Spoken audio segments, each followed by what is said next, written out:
on UNFPA Turkey and YouTube page. Distinguished participants, distinguished members of audience, good afternoon and hello everybody. We are going to discuss a very important problem. That problem is sexual violence against men and boys in conflict.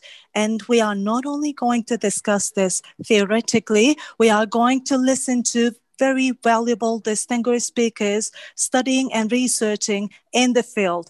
They will talk about the statistics, they will share with us the up-to-date data, and they are going to talk about the solutions and the long term and what has to be done to find a solution and to eliminate the trauma that has been experienced.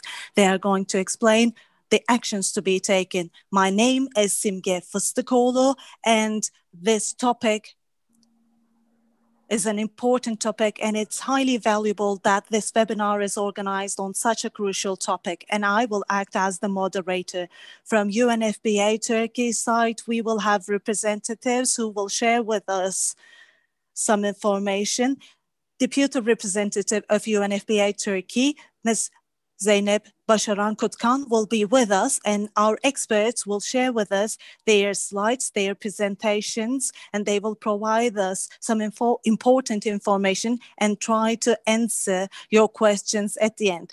There was an announcement, but if you missed it, I would like to repeat. Throughout the webinar, the chat box will be out of use, but if you have your questions, Zoom users already know that very well. They know the application. There is a Q&A part, and you can click on that to type your questions. But in order to get specific answers, please indicate the speaker who you are asking your question to.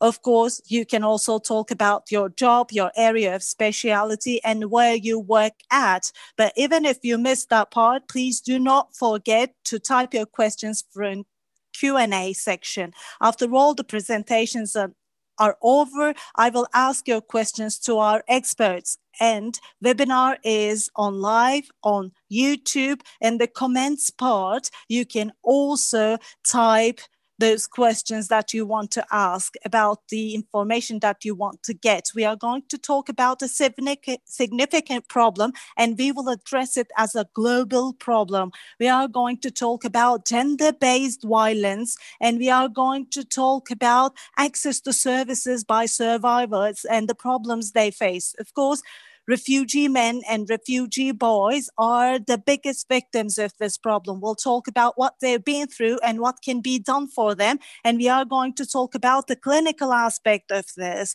clinical management of sexual violence and how it should be. Who are we asking these questions to? I would like to introduce our valuable speakers of today. Technology has helped us. During the COVID-19 pandemic, technology has brought about a lot of developments, and one of those developments is an advantage for us. We can meet people from across the world. Charu Hawk from London is with us. Charu, thank you very much for your participation, and what you're going to tell us will indicate what we should do within the perspective of this universal problem, and we'll talk about crisis, and you're going to talk about the aspect of this crisis from the perspective of Syrian crisis. Martin Oliveira from Beirut, thank you very much. Thank you very much for joining us, for your time. And Martin is going to talk about gender-based violence. And of course, related to that, we are going to talk about problems faced by survivors in their access to services. From Switzerland, Bern, we have another important speaker who is Robert Thompson from a tiny village near Bern, in his words. So he's going to talk about Boys on the Moon. He's going to talk about refugee men and refugee boys. He still works with them. And he's going to talk about what they face after such trauma. And from Turkey, from Izmir, we have Professor Türkan Günay, who joined us. Thank you very much, Professor. And we are going to talk with you about the clinical aspect and clinical management of the trauma as a result of sexual violence, how sexual violence should be clinically managed. So is everybody ready? I think everybody is ready. So I would like to remind our speakers that before you start your speech, please do not forget to unmute yourself. Click on the microphone icon to unmute yourself. And first of all, I would like to give the floor to Deputy Representative of UNFPA Turkey, Ms. Zeynep Başaran Kutkan.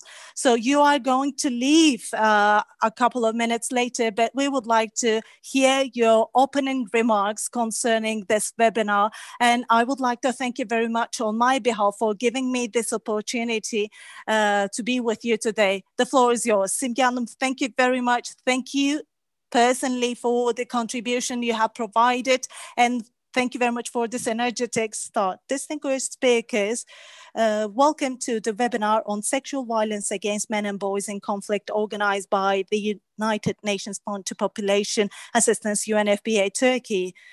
In today's webinar, we will listen to valuable experts. UNFPA has undertaken many activities in several countries over the years to ensure gender equality of women and girls while combating all kinds of discrimination and violence against them. In this respect, focusing on he for she, participation of men for equality perspective, and engaging in various efforts, UNFPA considers it important that men abandon stereotypes about masculinity which lead to harmful practices against women and girls, and work with women and girls for gender equality and develop an understanding that relies on equality, fairness, respect, and human rights for all. As UNFPA, we prioritize efforts aimed to strengthen the position and rights of women and girls in all respects as required. According to the data of DGMM, there are currently over 3.6 million Syrians under temporary protection in Turkey. Additionally, there are a lot of migrants and refugees in Turkey from countries such as Afghanistan, Iraq, Somalia, Sudan, where conflicts are intensively experienced. There are around 400,000 refugees from other non-Syrian nationalities who are applicants of international protection from Turkey, and these refugees have vulnerable groups among them. According to the recently increasing studies, sexual violence against men and boys in conflict is common. For example, in the Republic of Central Africa, Rohingya, Sudan, Colombia, Afghanistan, Sri Lanka, and in many other countries, there are documented instances of sexual violence against men and boys in conflict. Furthermore, especially with the Syrian crisis, has been documented that many men and boys, up to 20%, were exposed to sexual violence. And in Jordan, according to some studies, this can increase as high as 40%. In Lebanon, a study indicates that boys and young men between 12 and 24 have been exposed to sexual violence in the last 12 months. UNFPA Turkey follows the principle of leave no one behind. And in Adana and in Turkey, UNFPA offers protection services through 2 service units. And this is supported by ECHO under the scope of this legal assistance, psychosocial support, gender-based violence, case management, HIV counseling, info sharing, awareness raising, and referral services are provided. In addition to that, a refugee hotline is operational 24/7, offering services in Arabic, Persian, English, and Turkish in 4 languages under the project. Additionally, UNFPA Turkey also engages in advocacy to inform public institutions and other related organizations about the service-related needs of the target group and strengthen the target group's access to services. Through this webinar, we aim to raise awareness about gender-based violence experience and service-related needs of migrant men and boys. To conclude, I would like to thank you, distinguished participants, for not leaving us alone on this very important occasion, and esteemed speakers and EU Civil Protection and Humanitarian Assistance Operations, ECHO, for the support provided. I would like to wish you a fruitful webinar. Thank you. Thank you very much. Thank you very much. Zeynep Hanım, you're going to leave. You informed us about that. We will continue with the speakers. I would like to thank you very, very much for your opening remarks. And from now on, I think there will be many other meaningful occasions. So hope to see you in others. Thank you very much. Have a nice day.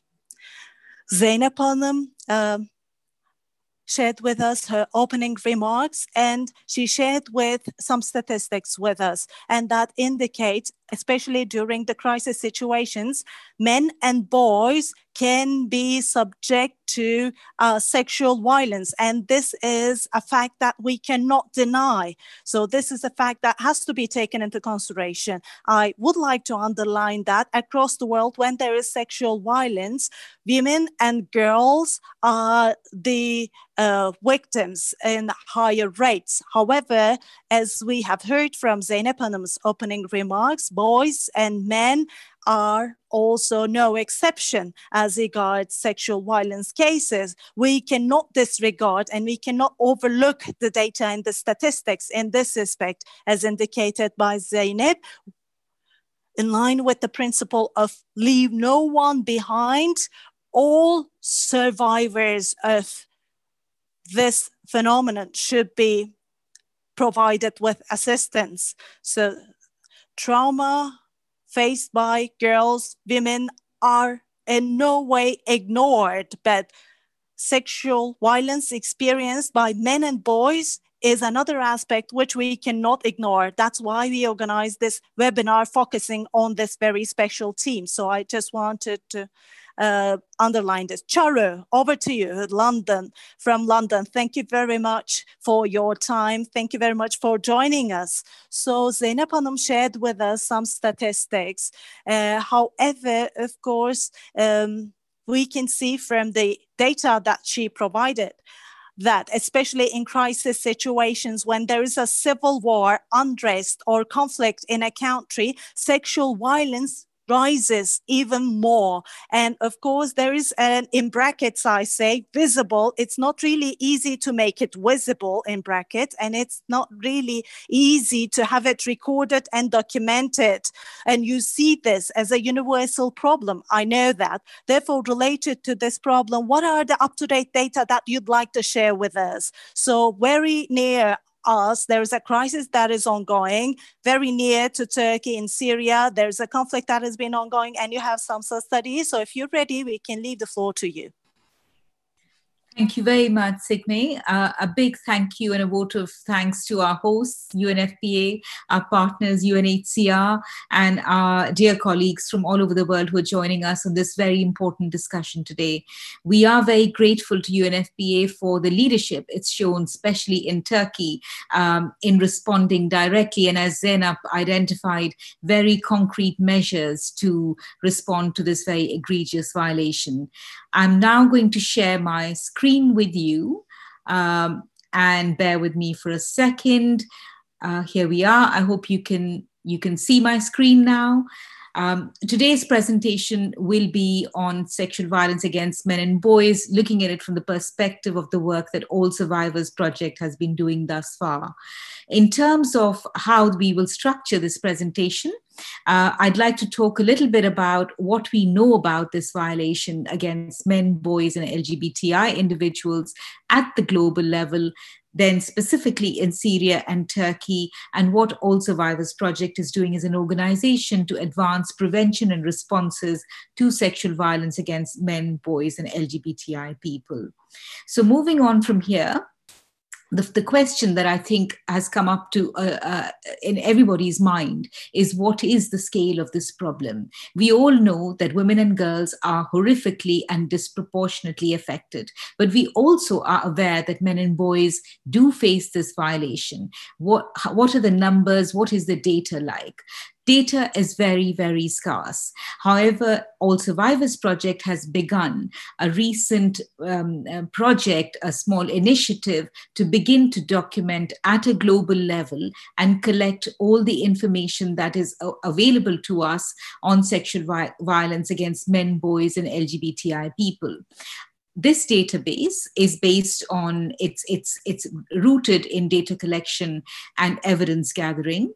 It is based on information which is available and made public by UN agencies, by national bodies such as Truth Commission, as well as hybrid courts, etc., and also by international human rights organizations. It is going to be the first global database of its kind, which captures incidents, numbers, patterns, and perpetration of sexual violence against men, boys, and LGBTI people going back to 30 years. So our cutoff is 1990. And looking onwards from 1990, we also include some incidents on sexual violence on violations which may have occurred before 1990, but the particular violence or the conflict is ongoing since 1990 as well. So we have in our database 755 cases of sexual violence against men and boys and LGBTI people. This has been reported in 33 countries in 4 contexts. Now, what particular contexts are we looking at? We're looking at situations of armed conflict, legally defined as armed conflict, and situation of political or ethnic violence. It also, it is important to point out that when it comes to sexual violence against LGBTI individuals in armed conflict situations, there are 4 countries. And these are Afghanistan, Iraq, Myanmar, and the Syrian Arab Republic, where LGBTI people have been specifically targeted for sexual victimization. Moving onwards from here, we do find, and looking at, what does this database tell us in terms of forms of sexual violence? So it tells us that rape happens to be the most common form of sexual violence that is perpetrated against men, boys, and LGBTI people. And this includes gang rape, anal rape, attempted rape, and situations in which victims are forced to give oral sex to their perpetrators, so sex under duress.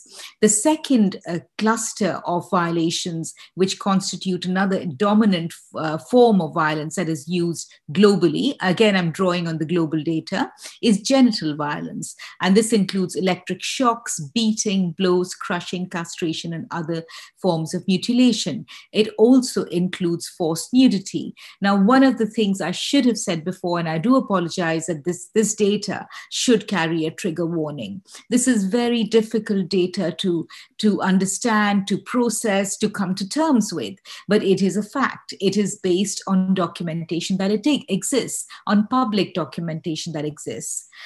Then again, when we come to forced perpetration, we do see forms of violence where individuals are forced to commit or witness acts of sexual violence against one person, including their family member. There are other forms of violence as well, sexualized violence, and these include sexual desecration of corpses, sexual slavery, forced anal examinations. It has to be said that these are the most common forms that have emerged. Having said that, it is quite clear from the direct data collection that we are doing in many countries is that these forms are not conclusive. The way in which human beings tend to abuse and violate each other actually knows no bounds. These forms of sexualized torture and sexual violence keep expanding. So we have here a very broad brushstroke picture of what we are picking up in the global database. In terms of where is this violation most prominent, what are the sites in which this is inflicted? So we find that deprivation of liberty is the most commonly reported sites. So this is official and unofficial places of detention, and the sexual violence often takes place in the context of interrogation. It takes place at the hands of both state security forces and non-state actors. Other contexts include armed attacks in the context of the house of the particular victim or a survivor, at checkpoints, in the context of recruitment, including of children, and electoral-related sexual violence. Now, this is quite an interesting phenomena that we have picked up instances where sexual violence has been used and perpetrated in the context of influencing and in the context of actual voting, elections, etc. What is the profile of victims and survivors that is manifest from this global database? So the most commonly documented characteristics are age. So there are a high number of boy survivors. So age certainly has a role to play in terms of who is victimized. Then the second characteristic is affiliation. So are they perceived supporters of opposition, non-state, or political groups. Now, the perceived is a very important element of this. So it is not whether you are or you are not a supporter of a political group. It is how you're perceived, which becomes a determinant of violence being used against an individual. It's also interesting that the data that we are collecting thus far, does not really shed much light in terms of ethnicity, religion, nationality, or sexual orientation and gender expression or sex characteristic of the individual. So the data is not very educative or informative about, where these people actually, what their nationality is, what their ethnicity is, etc. Coming to issues like LGBTI individuals, again, data is very, very limited, and that's a big problem that we are encountering in the countries we directly work in.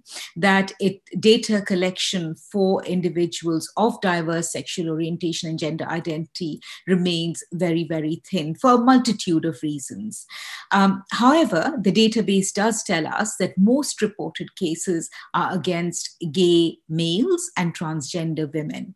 There is very limited information on conflict-related sexual violence against bisexual and intersex people.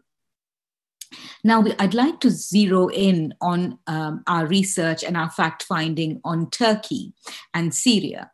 So what do we know about sexual violence against men and boys in this particular context? This research was conducted between September 2017 and June 2018. The methodology of this work was based on largely a review of publicly available literature. 66 key informants were interviewed, which included those from UN agencies, INGOs, NGOs, those working in the protection, LGBTI, justice, legal and health responses, and ethical approvals for this piece of work were received from the University of California in Los Angeles. There were serious limitations that we faced in accessing data for this particular piece of work. And firstly, the security constraints in Syria prevented us from actually, accessing any data or in fact, accessing Syria directly. So no, we could not also document first-hand accounts of sexual violence against male survivors, men and boys. As a principle, we don't interview boys, so it would have to be retrospective case studies. However, we were unable to do so. Our information was also disproportionately reflected of opposition-held territory. So there was an inherent bias and a limitation in the research. Having said that, what does this tell us? So, firstly, I think it was quite striking that the findings from Syria, sexual violence in Syria, were not very dissimilar to what we have seen in other contexts, for example, Afghanistan, in terms of a direct targeting of individuals who were considered of diverse sexual orientation and gender identity. So that was definitely a prominent finding of this research. The second was that, over 60% of our key informants told us about specific incidents of sexual violence against men and boys. It was quite clear that the Syrian government detention sites were those which presented the greatest risk of sexual violence against men and boys. Obviously, there were many obstacles to gathering the data, which I have highlighted before, but certainly a restricted environment, security concerns, political interference by authorities remain quite crucial barriers to data collection for all agencies. Who are the perpetrators of sexual violence? So certainly civilian actors were also found to be perpetrators. These were members of community members, those who were part of, within the family setting, those who were part of, employers, etc. And in addition, we find that the non-state armed groups were also responsible, and certain armed groups were named as being particularly responsible for this form of victimization. We found that other contexts in which sexual violence against men and boys occurred was during detention, during house searches, at checkpoints, during forced recruitment. And the forced recruitment applied to both adult males as well as to children, as in boys. In terms of the patterns of victimization that we picked up, we found that adolescent boys were particularly vulnerable and faced wider risks. This included, in particular, children who were associated with armed forces and armed groups, underage children who were separated, boys who were engaged in child labor. As I have mentioned before, people of diverse people of diverse sexual orientation or gender identity, whether real or perceived, were certainly targeted specifically for victimization. In terms of perpetration, certainly we are looking at a range of perpetrators, associated militias, non-state armed groups, and civilian actors. The important issue here is that use of rape and sexual violence, we have here for you a quote by one of our key informants who says that there is no one who goes into detention without this happening to them. Now, that's quite significant. The fact that it is acknowledged that there is going to be a deliberate and almost inevitable victimization on a sexual level within a detention setting was a widely held view. It was prison guards, Syrian government officials were generally thought to be the ones who perpetrated this violence. What was the motivation? The motivation was often to generate a confession, to receive, a sort of the torture, sexualized torture, was inflicted to generate confession, to punish and to annihilate future leaders, and also to coerce the giving up of relatives and friends and family. Again, in terms of the forms of abuse, definitely forced nudity, anal rape, being forced to commit acts of sexual violence against other detainees, electric shocks and other forms of harm, verbal assaults. So as we've noted before, this is a form of victimization. It is also to inflict humiliation. And these sort of sexual violence was often accompanied with verbal abuse as well. We also picked up an intersection between sexual violence against men and boys and that against women and girls. So often rape was used as a weapon against women and girls to enforce a confession by the male individual, by the male member of the family. In terms of Turkey, I think the flight to Turkey or the movement of Syrian refugees or Syrian displaced populations from Syria to Turkey also brought about a risk. And the risk is manifest at the border, where Syrian refugees have been subjected to abuse or different kinds of abuse, including sexual abuse by Turkish border guards. We have also picked up that unaccompanied children and separated children are also subjected to different forms of sexual exploitation by smugglers.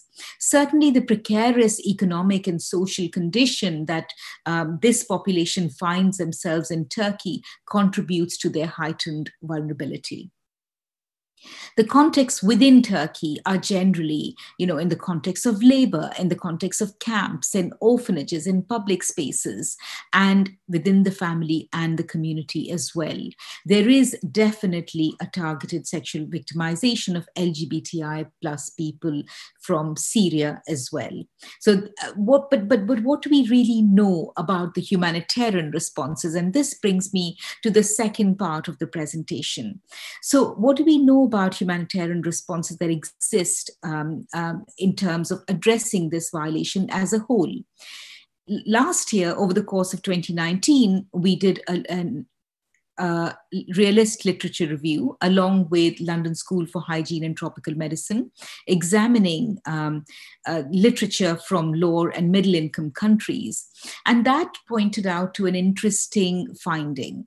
This showed us that there was a massive evidence gap in terms of health provision for male and LGBTI plus survivors of sexual violence. So the first thing is additional new and unique research is needed to which also builds on disaggregated data by gender and age.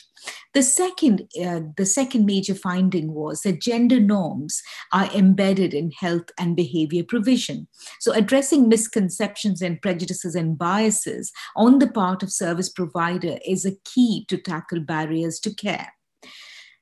Finally, there has to be, a greater focus on to develop guidance, operational guidance to address the needs of this particular population. So it is quite interesting and useful to note that there is an increasing consideration of male and LGBTI survivors in international guidelines. This attention is increasing. However, the evidence and guidance that is needed to actually make this guidance operational in a gender competent and intersectional manner to influence sexual violence programming is lacking, and that needs to happen. What do we know? And obviously, related to this is what is happening in Syria and Turkey.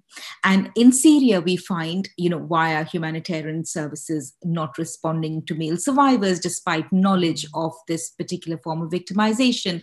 We find that medical and mental health capacity is severely degraded.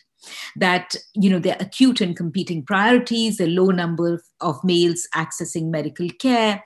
However, there are promising practices. The promising practices exist within the child protection programming, the fact that sexual violence, responders are trained and trained to be gender competent, the fact that spaces for men to facilitate access to services does exist, is a promising practice. In Turkey, there are promising practices, some of which Zainab highlighted previously, but the fact that psychosocial support is provided in community mental health teams, child-friendly spaces exist, the fact that the Center for Victims of Torture is providing certain responses to refugee survivors of torture, the fact that sexual and education and gender-based violence programs are available, and that safe spaces exist for boy survivors of sexual violence. So all this is good work that is happening on the ground at the moment. In terms of the barriers and challenges, obviously, the lack of capacity and expertise in working on men and boys, limited programming which targets men and boys, the fact that stigma is different and diverse for this particular group and needs to be addressed, the fact that mandatory reporting for sexual violence for medical professionals does become a barrier for reporting and disclosures, and the need for cultural mediation services in hospitals, police stations, and the justice sector as a whole is quite acute. So finally, what is All Survivors Project doing to advance prevention and response efforts? In the first instance, we are carrying out what we call survivor-centered research. What constitutes a survivor-centered response to male and LGBTI survivors in our focus countries? We're looking at Turkey, Afghanistan, Central African Republic, and Colombia. The objectives are multifold. Firstly, to explore the perceptions and experiences of male survivors with health, justice, and livelihood services. To identify gaps in responses to men and boys, and to provide recommendations to support survivor-centered approaches in responses for men and boys. This is linked up to two other related fields of work. One is strengthening the capacity of healthcare providers, which is addressing what I spoke about first, the stigma, the prevalence, high prevalence of stigma, and we are undertaking some very crucial work on this in Afghanistan.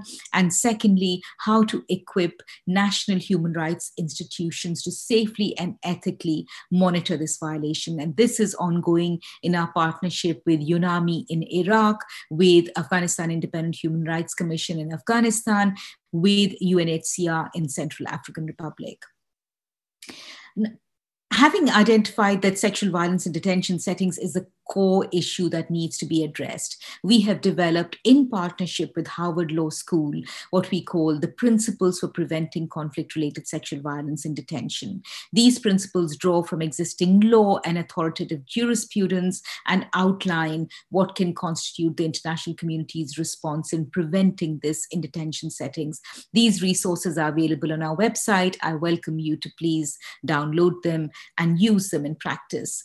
The other tool that we think would be quite a useful contribution is a checklist on addressing conflict-related sexual violence against men and boys. Now, this has been peer-reviewed by UN and international experts. It constitutes 10 core principles, 10 questions, which should be posed to every government to decide and to ascertain how gender-inclusive law, policy, and practice is in these countries. What have we learned from all this work, from the work that is ongoing by other organizations and by us?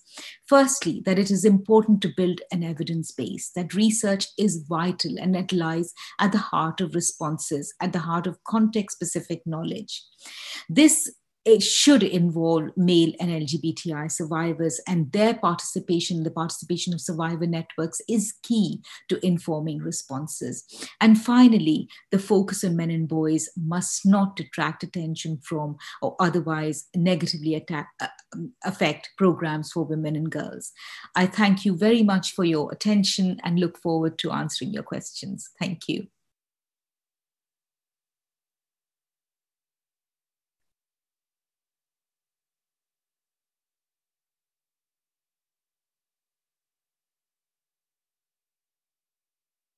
Thank you very much, Ms. Charu, for the nice presentation. At the end of the day, we're going to have a collective Q&A session. So if you have any specific questions for you, I'll be posing those questions to your side specifically at the end of the session. Thank you very much once again for this very kind presentation. Martin Oliveira will be the next speaker. We are going to Beirut this time.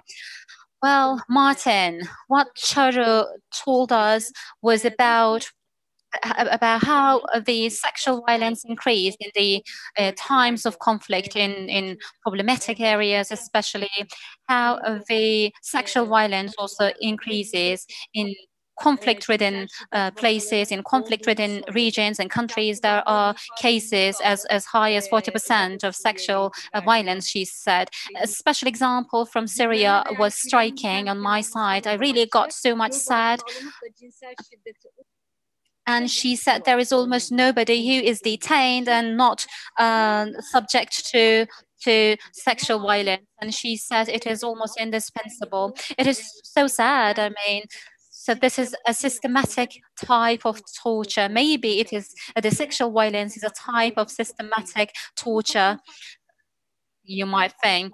So we need to talk about gender-based violence to a greater extent, and there is evidence gap, you said very well.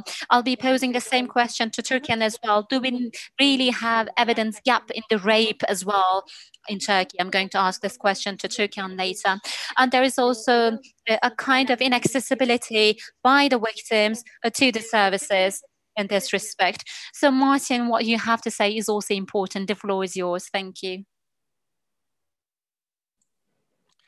Thank you very much. I would like also to start thanking UNFPA in Turkey for hosting this webinar, as well as the other panelists and participants that are joining us today this afternoon.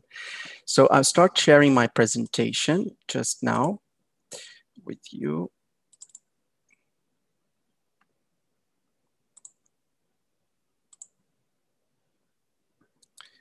Just 1 second.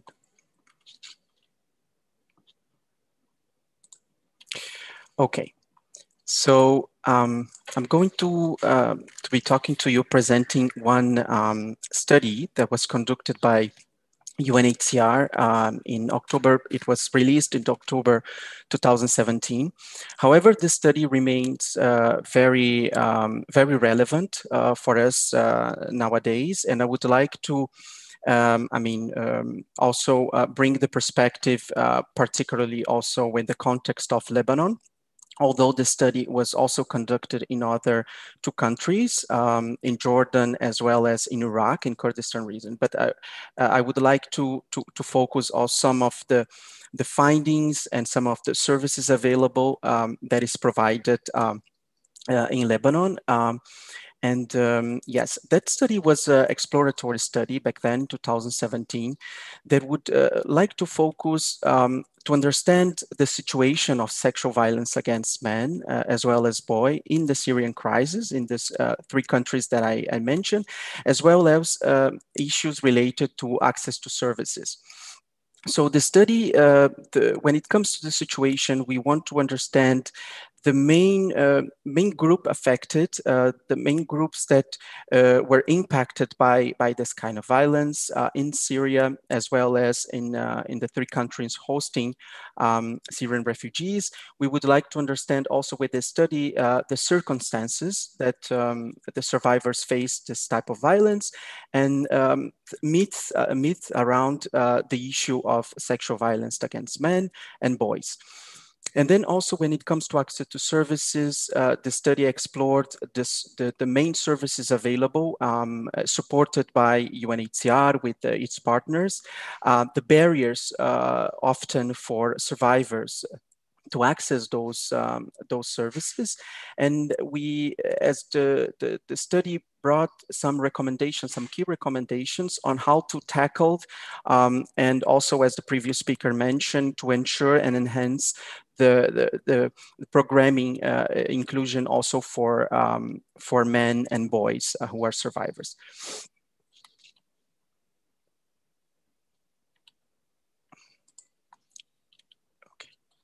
Sorry. Okay. So the data collection, it involved online survey that was applied with 33 key informant interviews, as well as there were key informant interviews conducted with 73 humanitarian personnel from 34 organizations, which included UN organizations, international NGOs, and NGOs in the three countries. There were 21 focus group discussions that were conducted with 196 Syrian refugees, as well as few Palestinian refugees from Syria that were conducted by some of the organizations, partners, as well as UNHCR and UNRWA. So the study identified 4 patterns involving sexual violence against men and boys, and which we are going to detail in just a couple of minutes also, a bit of more of every of these patterns. But I would like to start mentioning, for example, as also the previous speaker highlighted, the conflict-related sexual violence, particularly in the context of Syria, that involves, systematic sexual and gender-based violence, as well as, being used as a weapon of war in Syria. So this is one of the main, one of the 4 patterns that we identify with the study, as well as sexual violence against LGBTI, both in Syria, but as well as in the countries of asylum, in the countries hosting those refugees, LGBTI refugees. Also, sexual violence against boys in the country of asylum is a pattern that we have identified with the study, with some specific details related to the impact of this kind of violence on boys. And then finally, the sexual exploitation of men and boys in the country of asylum, particularly when it comes to situations of exploitative work, where these vulnerable people are also kind of subjected to sexual violence. And we also identify some critical issues related, for example, to cybercrime and blackmailing of men and boys as well. So when it comes to sexual violence against boys, some of the data that were provided in the study, which are quite of remarkable, is while the research on the issue of childhood sexual abuse in Middle East and North Africa is limited, Surveys in the key 3 countries, again, Lebanon, Jordan, and as well as in Iraq, show that between 19.5% and 27% of male respondents confirmed having experienced some form of sexual harassment or unwanted sexual contact as boys. And in Lebanon particularly, back then in 2013, there was a rapid assessment conducted with 520 Syrian refugees and Palestinian refugees from Syria, male, youth, and boys in the country.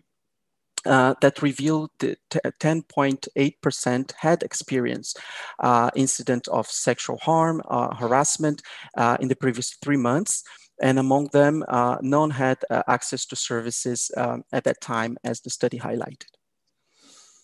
When it comes to sexual violence against men in detention, again, between 94 of detainees and 97 of disappeared Syrians are male. As also highlighted, most of these men and mainly also adolescent boys that are brought to such facilities, such detention facilities, are actually subjected to torture and sexual violence. Refugee women, for example, in Jordan, estimated between 30 and 40% of adults male experience sexual violence in detention in Syria, which is quite a high figure. And again, those figures reflect sometimes the situation and incidents that were disclosed. However, we know that when it comes to data, sometimes and often the figures are much higher, as we can expect. Also in 2017, 117,000 people remain in prison detention centers in Syria, and another 65 have been forcibly disappeared. That was in 2017. Nowadays, according to recent UN data from 2020, June 2020, the number is around 130,000 people that and men and boys that have been detained or forcibly disappeared in Syria. And also another key figure that emerged from the study as well regarding sexual violence against LGBTI. For example, a survey in Lebanon found that 70% of LGBTI refugees that have fled Syria since the start of the crisis in 2011 due to an increase of attacks against LGBTI persons in the country, in Syria, as a result of the conflict. And then also, I mean, I would like to present here some of the myths that were identified based on these exploratory studies that really it's important to bring that issue to clarify some of those points. The first one, for example, is that this general understanding that sexual violence against men and boys in conflict are rare. We know that most of the cases and the situation remain underreported. However, these efforts, these studies and research that have been conducted in the previous years have shown really the emergence of this unfortunate reality. Also that male survivors are less affected by sexual violence than female survivors. We know that the figures for both are pretty much underreported. However, for male survivors, also due to stigmatization and other issues and barriers, it really showed a pattern or a trend of really being a situation, the tip of the iceberg, but we know that most of the cases remain underreported. Sexual violence, also particularly in conflict, always involve male perpetrators and female victims. We know that as has been mentioned, it's been weaponized and used as a weapon of war, particularly in the Syrian conflict. We have observed this during the focus group discussions and with those who were interviewed that brought to light this reality and systematic violence. Another myth that was the study really tackled to try to clarify is that this assumption that male survivors of sexual violence are or will become gays or bisexuals, or that male perpetrators of sexual violence against other males are gays or bisexuals. And what the study also shows is that there is no such connection between sexual violence against men and boys and sexual orientation and gender identity. It's really two separate issues, and it really, you know, it clarifies on that matter as well. And then that also men and boys do not disclose experience of sexual violence. We know that when there are appropriate services, when there are, you know, counseling, and more men feel empowered and also able to disclose the incidents that they have faced in the past or in the country of asylum where they are. So this new data, so to say, or trend is emerging, and it's becoming part of our discussions when it includes, for example, sexual gender-based violence programming. So what are the main consequences? Of course, there are several serious consequences of sexual violence against men and boys, but I would like to bring here in a very summarized way some of the main consequences that we have identified within the study. Was that, for example, it regards to physical consequences, right? Irreversible effects and physical effects in the body of survivors, as well as persons with disabilities due to this violence and traumas and all the abuses that the previous speaker also have highlighted within its different forms and torture. And then also the psychological effects, severe trauma, and even in some cases suicide ideation of survivors, both male and boys.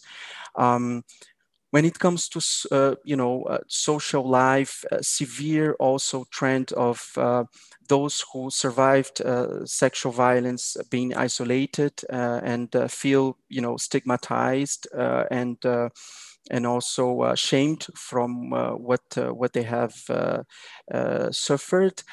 It has economic impacts as well, particularly when it comes to exclusion from the labor market. And when I'm talking here, I'm also talking about the formal and informal labor market, as well as dependency, often from family members as well, for that support.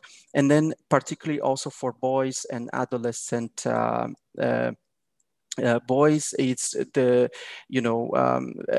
because of the trauma of the incidents that they faced, a lot of them also drop out of school, stop attending school, or have a lot of learning difficulties due to all this trauma and recovery process that they have to go through. So as UNHCR in Lebanon, we, for those cases that I have mentioned, to tackle also and respond to the consequences, we basically have a set of services, service provision for male survivors as well as boy survivors, which include, for example, male support groups to discuss about these issues, but also angry management and several other points. We have vocational training to support survivors.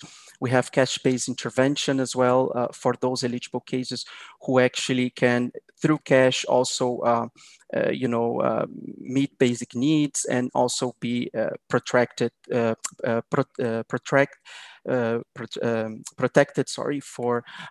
with this kind of assistance. We have also one important component, which is case management, and I would like to highlight here specialized case management focus focusing on men and boys as well, and psychosocial support for those survivors. It's a key important aspect and component of our programming here in Lebanon, as well as legal assistance for those survivors. It includes legal counseling, legal assistance, and legal representation as well. And then for those also who need some specialized services on health, particularly, for example, of survivors of rape, when we are talking about clinical management of rape, CMR, which I know also some of the next speakers will be detail a bit more elaborating on the CMR. So these are just an overview of some of the services that men and boys survivors in Lebanon that we try to focus in responding to their needs and rights. So, however, there are some challenges around that. The study identified that, for example, refugees in only 2 of the 21 focus group discussions could name one available service for adult and child male survivor. And one of the reasons of that is that a lot of barriers play a huge role when it comes to access to services. And some of them, for example, I would like to mention here briefly is the social stigmatization and fear of reprisals, of violence and arrest that prevent them or discourage them to disclose such incidents, as well as this misconception around sexual violence related to sexual orientation, mistrust, which prevents decisions to disclose incident and systems. Sometimes they think that they feel helpless, or they think that service providers or no one can help them and the situation they faced in the past, as well as lack of awareness about services and special support available. And then one of the challenges also that the study highlight back then in 2017 was that a lot of existing services, for example, they were concentrated mostly in urban areas as well as in the capitals of the country, particularly when we are talking about specialized services. Other barriers, for example, that were identified when it comes to technical sectors that are unaware or reluctant to integrate sexual violence against men in the protection responses. So this need of other technical sectors such as WASH, shelter, health, education, food distribution, livelihoods, to really also integrate and mainstream protection, tackling also from this angle of sexual violence against men and boys, denial and dismissive attitude of some humanitarian workers when it comes to the topic, and then also shortage of service providers that are able to address the sexual violence against men, very few male case workers, as also this need for constant training for those service providers, particularly in those areas or service provision, there is a lot of rotation of professionals, so that really it's important to have this constant training and refresher sessions in order for them to meet the needs particularly of men and boys. And then as also highlighted by Charu, also the limited evidence-based that we have not only in Lebanon, I would say, or within the 3 countries of the study, but also globally when it comes to data available about sexual violence against men and boys. And then some limited interest of donors as well, that sometimes, need to also we need to enhance actually their engagement with around this topic. And I think that, for example, an opportunity like this webinar to discuss and bring the issues to the table and have this clarification in many of the topics related to sexual violence against men is a paramount opportunity. And I would like to stress also and point out some of the recommendations, for example, that the study provided to us. Very briefly, also the intersectional and multi-sectoral approaches, which is key when it comes to addressing the needs and rights of men and boys. And I'm not talking only about, for example, within humanitarian sphere about the protection sector, but really engaging with other sectors such as mental health and psychosocial support, health, education, shelter, wash, and so on, to really ensure that you know, really those lenses, protection lenses, are there as well, considering these groups. Implementation of SGP programs, for example, for male survivors, while keeping the integrity of women-centered SGBV programs, and no competition. This is very important also to highlight that while we are bringing to light also a lot of data and challenges when it comes to sexual violence against men and boys, by no means we are that there is a competition of between, you know, men and boys and then women and girls. I think that they have similar and different needs, those groups, and I think that, you know, there is room for really increasing our programming and to meet and respond to the services of this with services to these particular groups as well. And then more awareness raising about sexual violence against men and boys among the humanitarian and service providers. It's key, and it has to continue throughout. Capacity building of those service providers, as I mentioned previously. At coordination level, for example, SGBV, child protection, health working groups need to really mainstream prevention responses as well as risk mitigations when it comes to sexual violence against men and boys, ensuring really across sector coordination because the phenomenon of sexual violence against men cannot be looked only through one sector, because it really has reverberations and impacts across the activities of other sectors. So really that cross-sectoral coordination is key. And then, ensuring the accessible and confidential services in decentralized location and address barriers of movement, which is, that was one of the recommendations at that time in 2017, but now with the situation of COVID, for example, nowadays, I think that it's really key ensuring that decentralized locations, as well as to address all the barriers of movement that survivors are facing, particularly now with the restrictions and lockdowns that are in place. And then finally as well, establish and expand referral pathways to include male survivors and integrate into the national regional standard operating procedures on SGBV is key. And then also when it comes to data, for example, ensure that if safe data collection systems such as the GBVMS exist, ensure that more organizations that are part of this data collection and analysis systems really engaged, and also, and who provide those services to male and boy survivors, really become data gathering organizations and in compliance with information sharing protocols. So it will allow us to have a better understanding of really the situation faced by men and boys as well, when it comes to data with safe and ethical ways of data collection and analysis.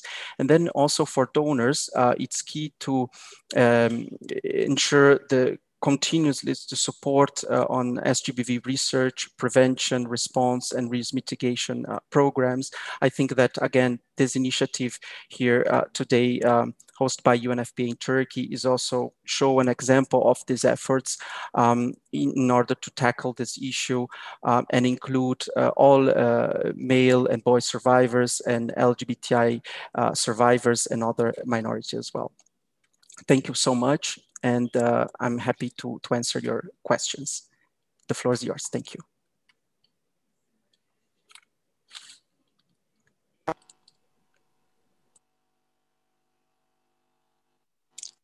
Thank you. Thank you very much, Martin. We keep on receiving questions. There are some questions to Charu, and there are some questions related to your presentation as well. But I previously indicated that the Q&A will take place once all presentations are over. As regards access to services, you talked about problems that are faced, and now I would like to turn to Robert Thompson. So especially concerning refugee men and boys and working with them and working in the field of researches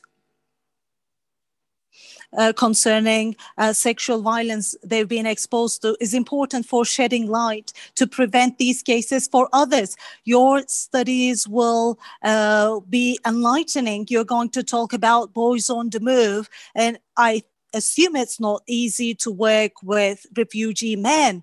And being a refugee and being exposed to sexual violence, being exposed to such a trauma, and working with those people should not be really easy, I assume. So there are some trauma in life, and we can only try to imagine what they entail. And sometimes empathy is not enough. And rape and sexual violence are among some examples which we cannot really understand. We only try to grasp what it means. So I will leave the floor to you, and you're going to talk about Boys on the Move, and you're going to talk about the studies and the activities you've been engaged in. The floor is yours. Over to you. Well, thank you, Simge, for bringing a lot of enthusiasm.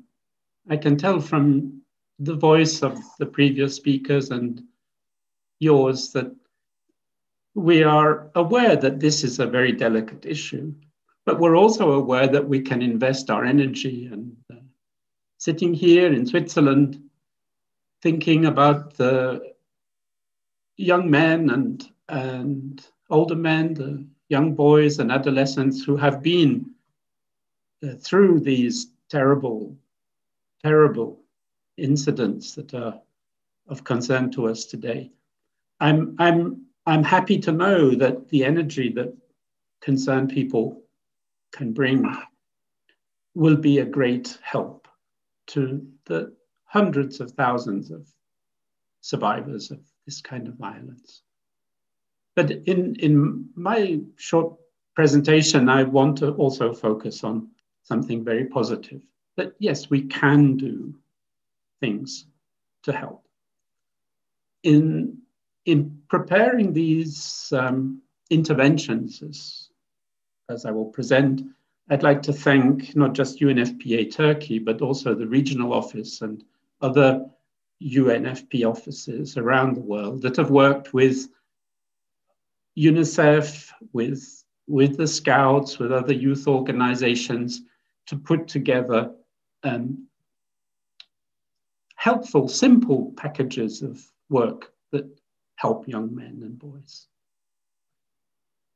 I'm going to share my screen now, and this will enable me to take you through a few of our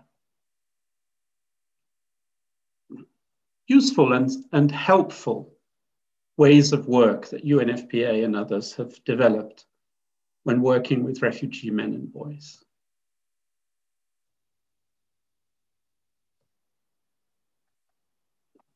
So what does UNFPA try to do with men and boys? Its engagement is, of course, part of this package of investment in gender equality and in ending violence against women.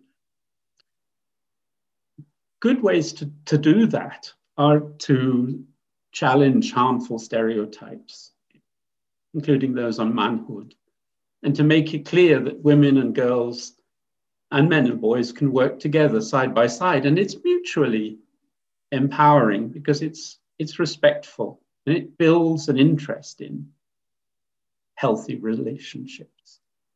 And that is at the heart of both preventing violence of all sorts, as well as making it possible to mitigate and take on the challenges that follow an act of violence. UNFPA has decades of experience in investing in women's status, and one of the newer, I would say, and key investments has been that for the good of whole societies, including men and boys, you have to ensure that,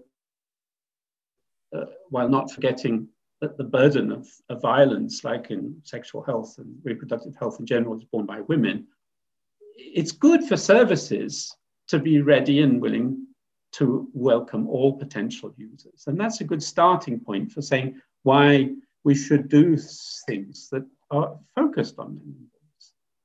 Staff who are ready to welcome all users are better with key clients.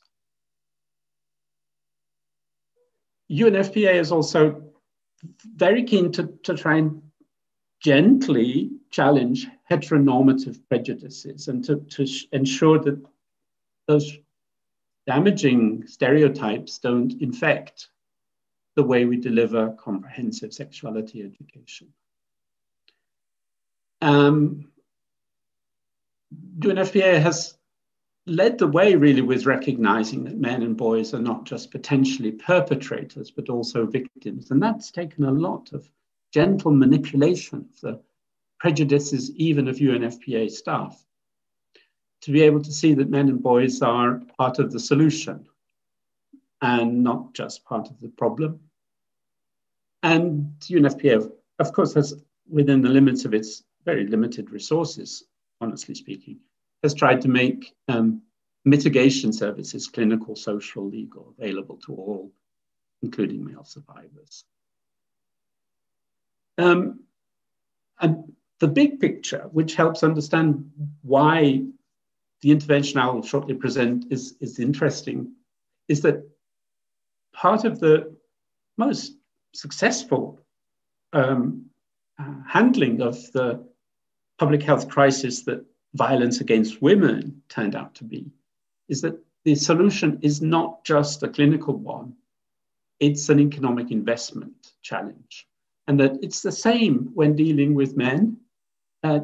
We can't just focus on their weaknesses after an incident, but also promote them as agents in the development of good health for their families and good status, economic well-being for the communities that they belong to.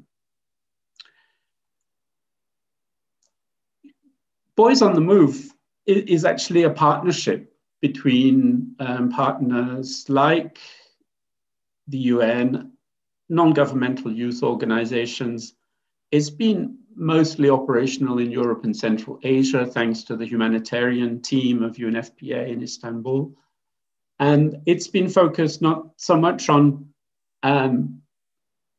only conflict-related violence, but also the violence that comes from neglect in the mixed migration settings that have gone on in Europe, Africa and Asia in particular, but also in Latin America.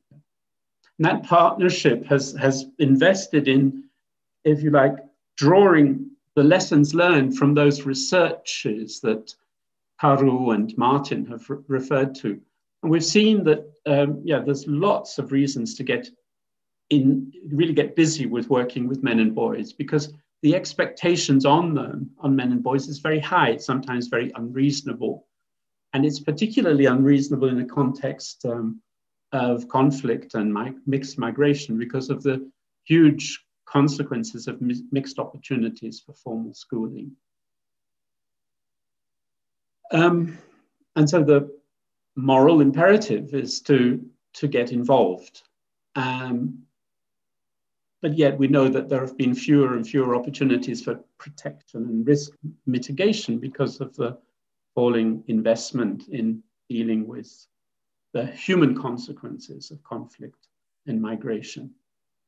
But if we, the UN, the international communities, the youth-serving organizations fail to invest, then believe me, neglect of male adolescents will be lapped up by criminal organizations. So if we don't get involved as caring organizations and people, criminals will take them under their wing. We know that focusing just on what happened or what might happen to do with sexual abuse and violence this is not going to attract the attention of young people in general, and of boys and men who are potentially exposed to violence of a sexual nature. You have to deal with that issue in the context of a life skills approach, which sees the whole of the young person, in particular, the whole of the person in general. And in particular for UNFPA, that means an investment in youth participation, building on UNICEF's understanding of child rights. That leads to social cohesion. And believe me, too, that all those who have survived violence of a sexual nature really need help to feel part of society, communities, families, couples, again. So promoting social cohesion is one of the things that we want to happen. And this means that you have to know the people that you want to help. The intended beneficiaries of programs for men and boys, they are, of course, survivors, but they're also at risk. But they're also at risk of repeating violence. And that's an important consideration, that interventions have to recognize that there can be a cycle of deprivation of self-respect that leads those who have suffered from violence to become perpetrators of it as well. It's only a short presentation, but I think it would be really nice if you had a look when you can at the background of boys and young men in the context of risk of sexual violence. And there is plenty of reports in media, but also on social media about the real lives of young men and boys and men in general who've been victims of violence. This clip is from a documentary by a news outlet. I guess you'll be able to click on that later when you have more time. Technical aspects of UNFPA's investment in boys and men is to make youth intervention a priority and to find its place on this nexus of humanitarian development and peace building, to invest not just in the clinical management that Professor will talk about later, but also in the psychosocial context. With regard to the Syria, Turkey, Southeast Europe, Africa, North Africa, the Mediterranean, people coming from far east into Europe and of course across the American borders in Latin America, it's possible to talk about an epidemic of sexual abuse and exploitation among young people on the move and people on the move in general.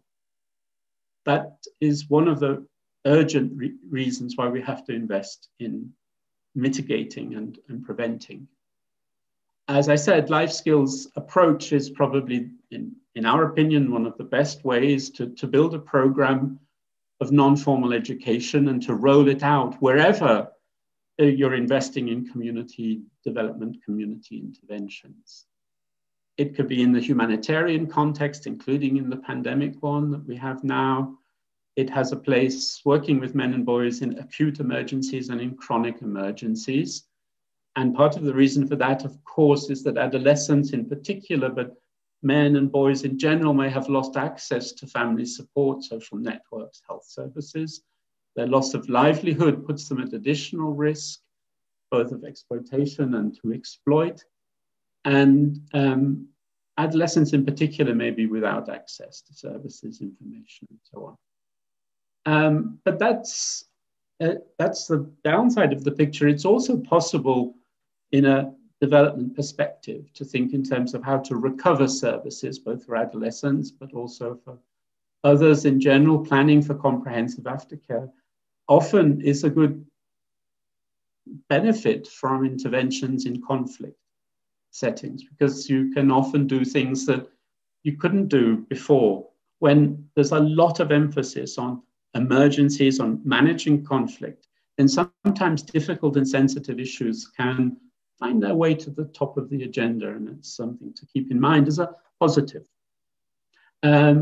This is true for the early recovery when adolescents and others have been in the spotlight. You can carry that spotlight forward and to invest then in reproductive health, education, information and services, building on the need to intervene at a time when men and boys are most vulnerable. Crisis can help put sensitive issues into perspective and make people in positions of authority and decision-making realistically say, yes, if we could do it in a crisis, yes, we can have programs for men and boys in the phase of development. And it is a very good way of investing in conflict resolution to find opportunities to bring men and boys together, to design programs, whether it's making sure that they're ready to prevent crises or prevent violence in the future. Investing, as I said, in men and boys at risk is something that makes sense if you want to also prevent organized crime, mobilizing them for contraband and drug dealing, getting themselves involved in human trafficking or becoming violent themselves.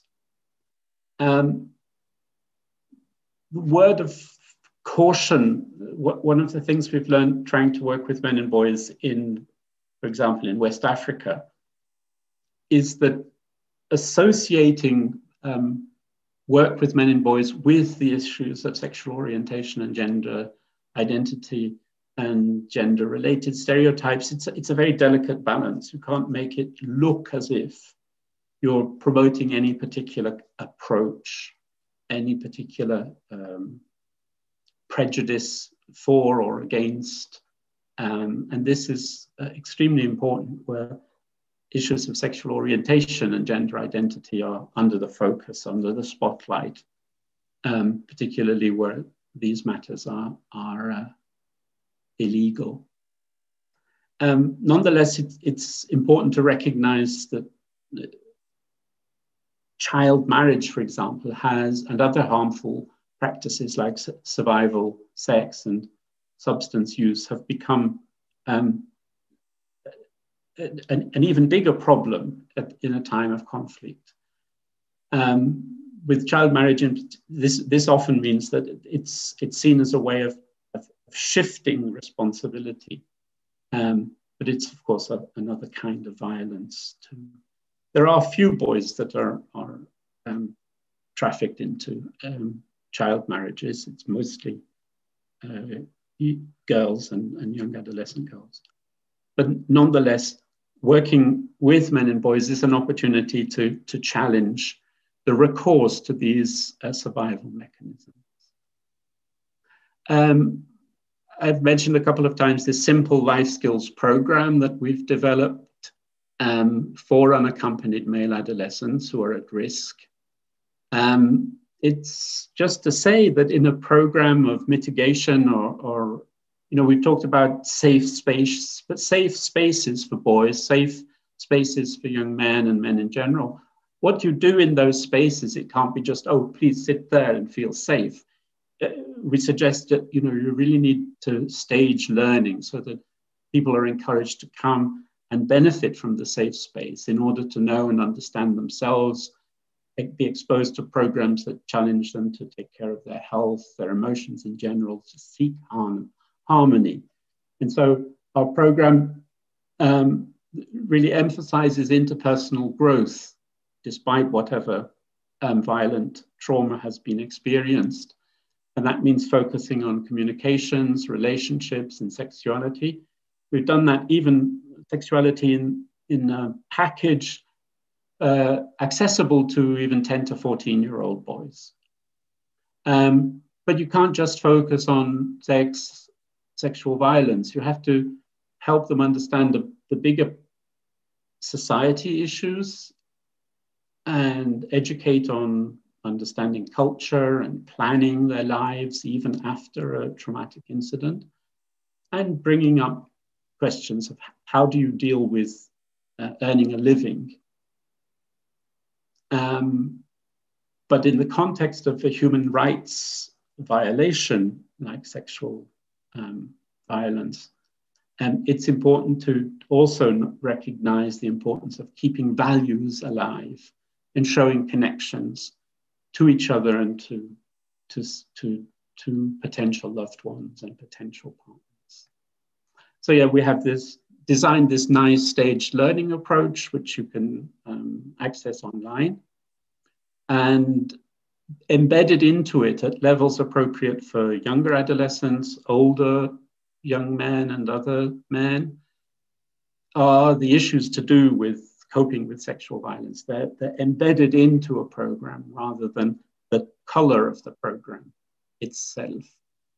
This is what it looks like, this is just non-formal educational approach so that they can try different things out, see the facts to do with sexual violence, but facts to do with other types of life challenges, and to reflect on what that means for themselves, and then act to put it into practice themselves and to develop the competencies that an act of sexual violence, for example, may have stolen from them.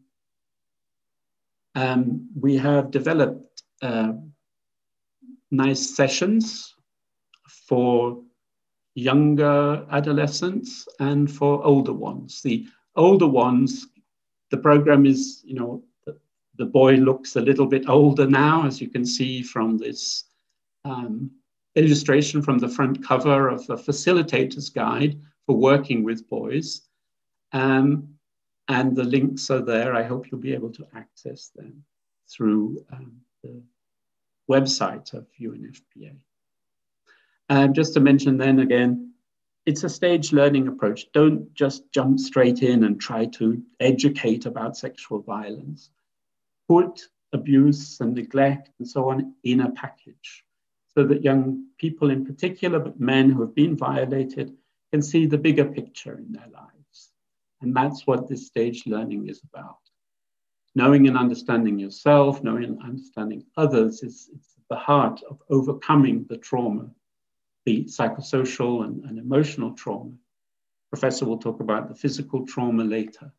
But knowing and understanding society and the big picture about sex is also part of what a survivor of sexual violence needs to have in order to feel valued and continue a healthy and productive life.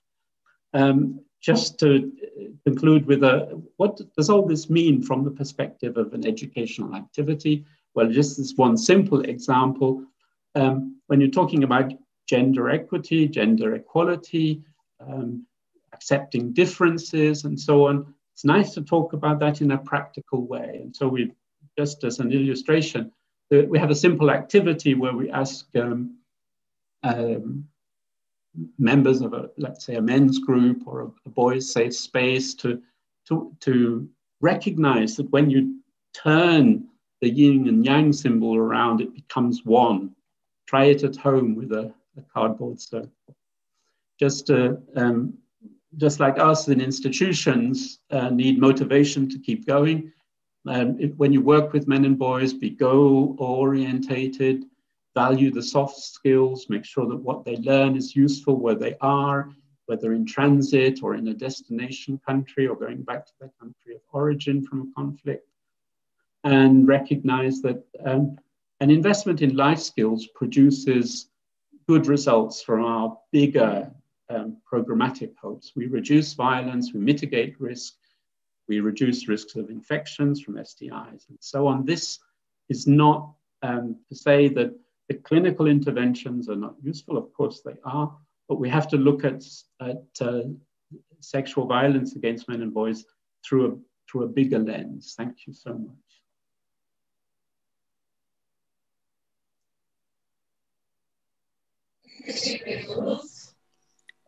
Thank you very much. Thank you very much, Robert Thompson. And there are questions coming, but Robert, thank you very much for your extraordinary leadership in these initiatives. Emmanuel Rossier, sorry for my pronunciation because I can't speak French. Emmanuel Rossier, thank you for your extraordinary leadership. So thank you very much, Robert Thompson. So that I wanted to communicate to you. Türkan Hocam, Professor Türkan, you will be the last speaker. Robert talked about sexual violence case. And he said it's really important to understand the community, the society, and the big picture, including the context, in order to better understand this as a phenomenon. So sexual violence is a public health problem, and that is your area of expertise, and you're a very competent professor working in this specific area of expertise. So this is not a trauma experienced by one individual. It should not be seen as a trauma affecting one only individual in terms of emotional and psychosocial aspect, but it should be considered as a public health risk and a public health problem. It is also true that it's not really easy to handle this clinically, because all the speakers talked about the societal prejudices and some a priori assumptions, and there are some fears of people trying to explain what has happened to them. So what are you going to tell us in terms of this respect as a professor working in this area? Thank you very much, Simge. And I also would like to thank UNFPA Turkey. And I also would like to thank all the contributors, because this is such an important start. It is really difficult to make visible the cases of violence in boys, in men, in women, in girls. It is highly difficult to make sexual violence visible. So in my presentation, I'm going to talk about what we can do as healthcare professionals to make these cases and this phenomenon more visible, because people who is exposed to rape is coming into contact with the healthcare provider or the healthcare services in general. So we have to produce some evidence, and we also have to work to understand and make visible the problem faced by the survivor. As indicated by the other speakers, the professionals need to be trained and educated, so they need to be aware. So we need more of them. So with your permission, I would like to share with you my slides.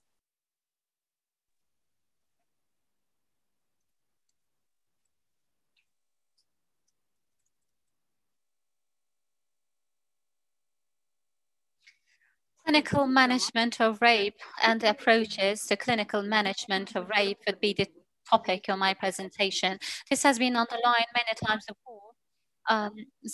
Rape is a sexual violence as well as an important public health problem. And most importantly, it is a human rights violation. And the thing is, this is why the victims of rape requires specific health services from our side, and those services has to be formulated around human rights. The victim has the right to health provision, and the victim of sexual violence has the right to human dignity during the health provision, during the provision of health services. And the victims, they have the right to non-discrimination, and in addition, the victims of sexual violence have the right to self-determination. And this is why the services to be delivered are to be formulated around all these principles.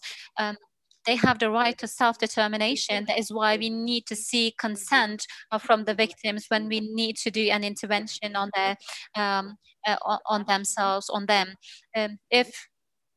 Other than the interventions that we have to do to save the lives of the person, we have to seek consent from the person for each and every intervention that we are meaning to do. And there is this right to privacy and right to information on the side of the victim.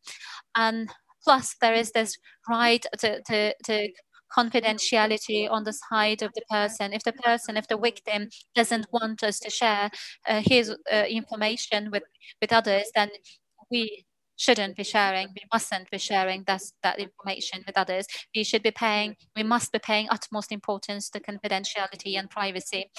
And what is more is, especially if you are talking about a case of rape during war, countries consider it to be a crime of war, a crime against humanity, a form of torture, and a form of genocide in certain countries. That is why all the countries, they have the responsibility to prevent the rape in the first place. And some other duties of the country, of the states, are to provide survivor-centered, victim-centered healthcare services for the rape survivors. And also they have the duty to make sure that health services are accessible to all, by all. This was very well underlined by the previous speakers. There might be lack of awareness among the people about the presence of health services. Then they cannot have access to those services, health services. And the next is establishing community-based PSS services would be one of the duties of the state. What is rape? Let me define it briefly. Rape is the act of attacking any part of the victim's body with sexual organs, or with acts causing to penetration, even if slightly, to anal or genital opening of the victim with any object or any part of the body. So talking of rape, we generally think of an act of attacking the body of the person. It might be by brute force, threats, or oppression, or against somebody who are not in a position to give consent to this sexual intercourse, who might be subject to rape, who might be exposed to rape. Women and girls are exposed to rape at a higher numbers, but especially in conflict, as we have learned from the previous presentations very well. Boys and men, they also are subject to exposed to rape. Generally, there is this misconception that the men are the ones actually getting engaged in the act of rape, but this is a misconception. Boys and men, especially in conflict, those refugees in conflict environment and in the country of asylum, they may be very well be exposed to rape, and we have to do our best in order to report it, make this crime visible. Mr. Martin underlined this topic very well, went into details, but I'll be covering a similar topic once again from the beginning. What could be the consequences of rape? Is it something simple? Is it something very simple? Or are we talking about a very big phenomenon which can create great damage to the people, to the victim, in many dimensions? Yes, it brings about huge consequences which require some accompanying services for the victim. There might be physical consequences for the victim, for the survivor, including physical injuries, especially as the health professionals in the healthcare system, they generally attend to the physical injuries of the people first, of the survivors first. But there might be sexually transmitted infections or HIV, especially HIV might be a concern, consequence of concern when it comes to rape cases, as well as chronic pain in men and boys. These are some of the physical consequences, especially on men and boys. And the psychological consequences, on the other hand, include post-traumatic stress disorder, PTSD, depression, suicidal thoughts, anxiety, feeling of inferiority. In other words, distrust, and a potential sexual dysfunction in future life. This can be listed as the psychological consequences. What could be the social consequences of rape, as very well underlined in the previous presentation? Interruption of education, dropping out of school might be an important one, as well as substance abuse and denial or isolation of the victims, and bringing about psychological consequences along with it, actually. and murder. Murder might be another social consequences in the end. But the thing is, I think, wrapped up everything that has been mentioned by Ms. Charu, Mr. Martin, and Robert. They already provided detailed information about them all, and how the health system should be planned in this respect. The first duty of the health sector would be providing medical services and care. And the first duty of the health sector is not collecting forensic evidence in the first place. Their first duty is to provide medical services and medical care as well. And then they have to make sure that the victim can benefit from certain services. So they'll also collect forensic evidence as number two duty, actually. And then the number three would be referring to an upper level care when needed, so that the victims can receive the post-rape care as required.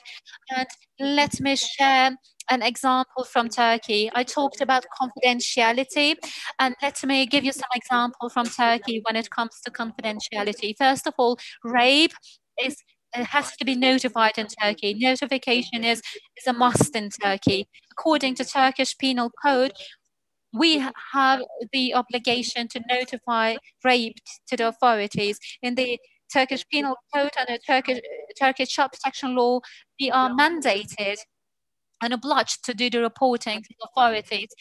Any public officer, including the health professionals, they have to notify, they have to report the case of report to the authorities. So confidentiality is not valid. The principle of confidentiality is not valid in this respect. But we need to talk about disadvantages and advantages of this at a later time. But when you do the reporting, the protective mechanisms also come in place, come on board. Ms. Charo talked about child protection law. So if you do the reporting, child protection law can be made instrumental accordingly. So you cannot keep it confidential if you receive a patient of rape, a case of rape. In this respect, any officer who fails to report this offense, they might face significant punishments, including imprisonment. If it is an health official, health professional who fails to do the reporting, then the punishment will be aggravated for that person because of the nature of their job. Reporting can be done to the judicial authorities, to law enforcement forces. If a sexual abuse case involves children, then law enforcement forces are, with the instructions from the relevant prosecutor, obliged to notify the case to the CMC, which is the Child Monitoring Center, without making any interviews with the child. So we are talking about such a system designed around this framework. When it comes to basic provision of health services, what could be the basic principles of health provision? Let me walk you through those principles at the moment. Well, these are important principles for all the countries, for all the states, but especially when it comes to cases of rape, then security, confidentiality, respect, and non-discrimination would be indispensable principles that we have to uphold. First of all, let me go into details of them one by one. When you provide health services, healthcare, first of all, you need to make sure the physical security is enjoyed by the victim, by the survivor. If you do not make sure that the person is physically secure, then you might be creating some extra risks and problems for the person in question. Plus, confidentiality in this respect is to be upheld. All staff have to respect privacy and store all written documents in a locked place, and people may enter the interview room where the survivor is interviewed with the consent of the survivor only. Well, another health professional might be there in the room, but if the survivor doesn't want to have a second health professional beside, then that health professional should leave the room, and another trusted person from the family of the survivor might be invited to the room in case of a consent from the survivor. And respect is the other principle to be upheld. The professionals have to conduct interviews in a private environment, enabling environment. They have to be a good listener, and they have to make sure that they're not having the survivor repeat his story all the time, having to repeat his story all the time and tell it from the beginning again and again. And they have to be patient, not being repressive. And as I said before, they have to be a good listener. If the person in question is not ready for the answers, then the professionals have to wait until the survivor is ready to answer. So you cannot be repressive. Repressive behavior can never be accepted and tolerated in healthcare provision. And asking questions specific to the case is welcome. And not asking the same questions in different interviews if possible, not repeat the questions. And the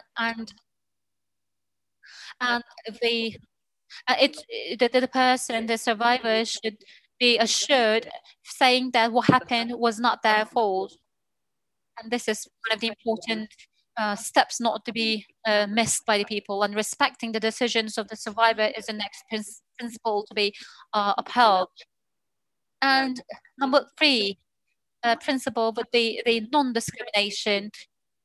Health professional, everyone should be able to apply to the institution of healthcare. Health professionals should be receiving, receptive to everyone, for them to come and receive services. And people of the same sex should provide the services, such as the police, doctors, and translators. It is best if they are the same sex as the applicant, as the beneficiary, as the survivor of the rape. But some of the articles, literature says that if there are no male professionals at the moment, female professionals can also be employed, can be included in the process. During Martin's and Ms. Chara's presentation, we have listened to this principle actually, because we know that there is lack of male professionals, as mentioned by those speakers previously. But what should be the basic components of medical care and the care to be provided after rape? First of all, the most basic component is to document the physical injuries.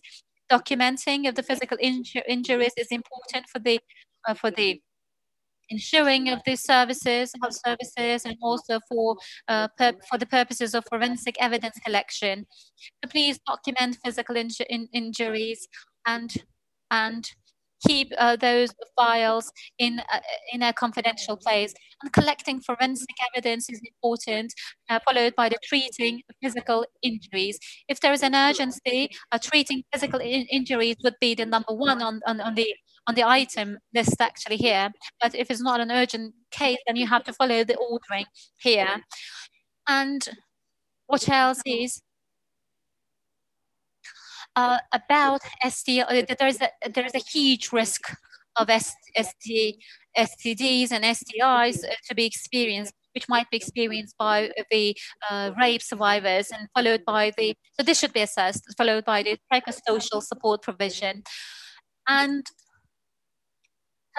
another principle to be upheld is services being provided 24/7 on a 24/7 basis, because we can never be sure when we are going to receive survivors to our facilities. That is why the service should be planned in a way that it will be provided to the people on 7/24 basis.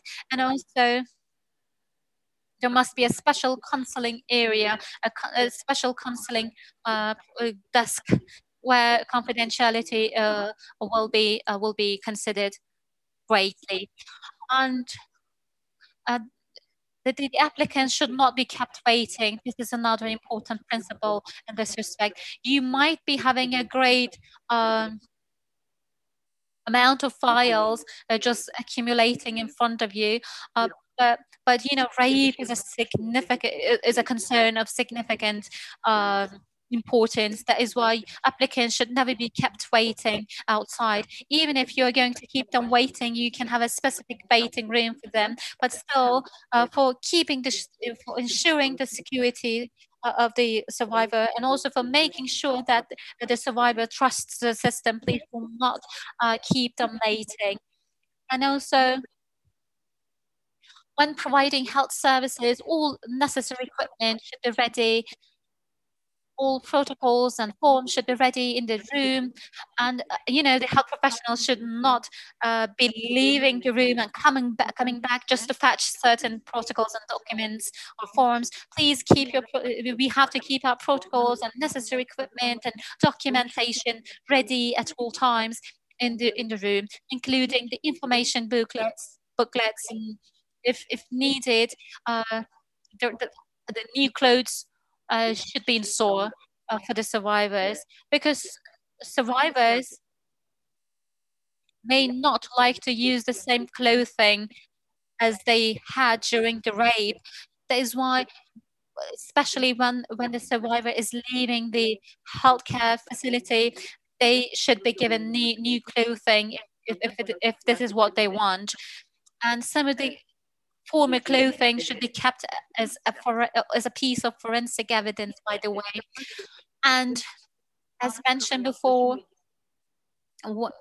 all personnel should be trained on approaches towards survivors and on confidentiality, and all must sign a non-disclosure agreement, confidentiality agreement, and all supervisor, translator, and personnel should be of the same sex as the survivors, as I said before.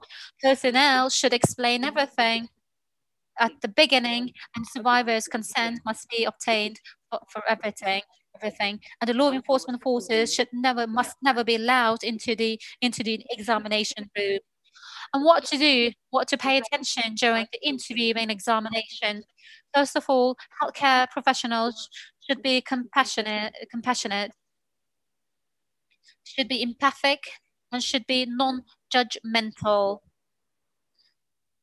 This is number one characteristic to be possessed by the healthcare professionals. And healthcare professionals should do the examination and interview at the survivor's own pace. And nothing should be done without the consent of the victim, of the survivor. The healthcare professionals have the duty to carry out a detailed physical and genital examination and record the outcomes. Everything should be documented in a detailed way, and we have a forensic examination report which should be filled in by the professionals. I'm going to show the form that we're using in Turkey. I'm sure other countries have their forensic examination reports as well, and forensic evidence must be collected during the examination. This is the forensic examination report that we use in Turkey, but similar reports are being used in a number of countries we know. This is like a checklist, actually, for the professionals not to miss out on anything. And also this document is there for the purpose of evidence collection. For the collection of forensic evidence, we have the first 72 hours only. That is why, first of all, the community members, they need to be aware of the services that we are delivering to them, and they have to know, they need to know what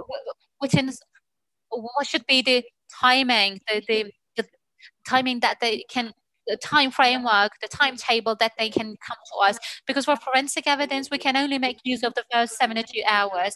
And the survivors, the potential, everybody should know about it, that we can collect the forensic evidence only in the first 72 hours.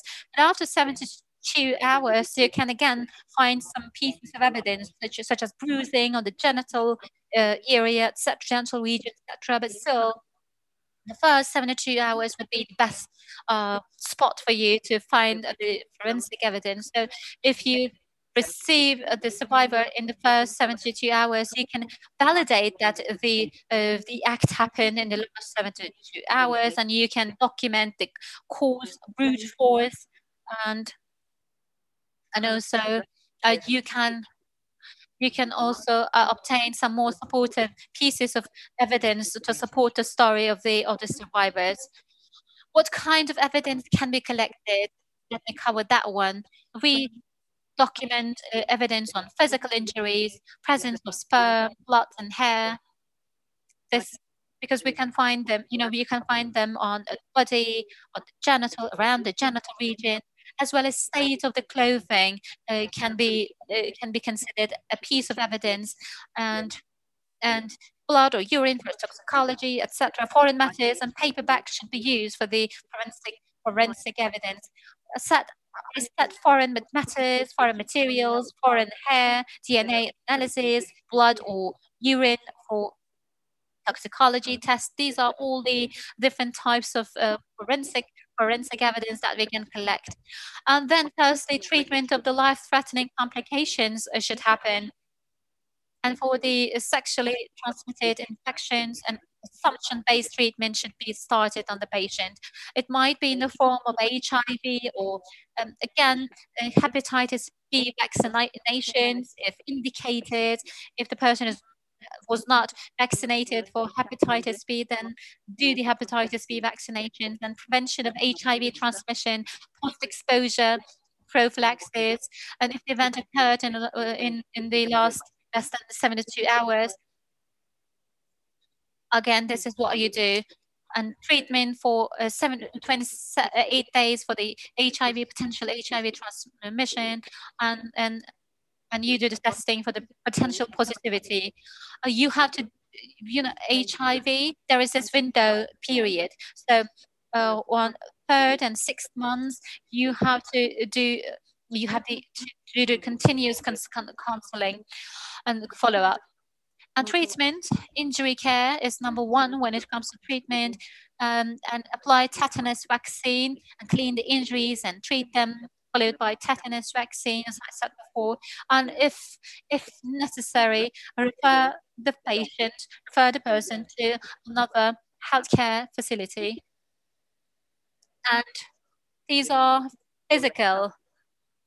These are some of the physical interventions that we could do for the survivors. But we know that survivors also experience psychological consequences, including feeling of guilt and shame, as well as fear, anger, anxiety, nightmares, suicidal thoughts and attempts. Some of the psychological consequences that we should be prepared against. Then,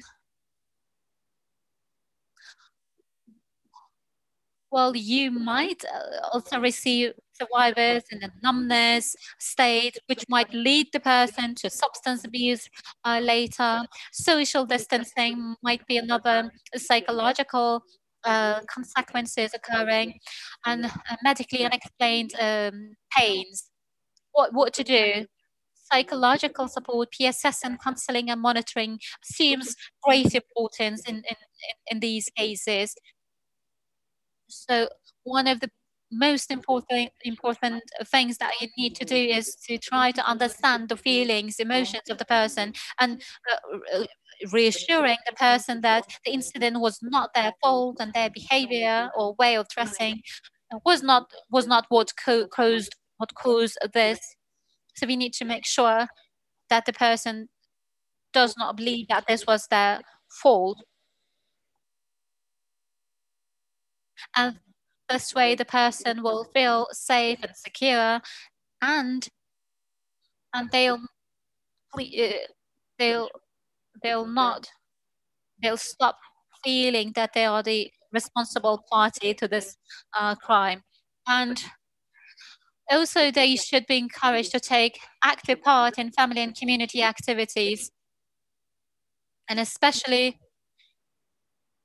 they should be encouraged to tell what happened to someone they didn't trust, because these people, we know that they may be inclined to self-isolation later, but them being in a family environment or community environment might help empower them.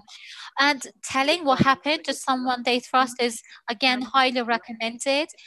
This way they'll feel empowered, and they'll also feel strong support on their side. And lastly, let me underline once again, there are lots of guidances out there and booklets out there. I also got some statements from those guidance when creating my presentation. UNFPA helped translate many of those handbooks and guidances into Turkish, especially there are guidance and guidelines and handbooks for the healthcare professionals, and which are really paving the way for the healthcare professionals to an effective work. So in Turkey, these booklets and guidelines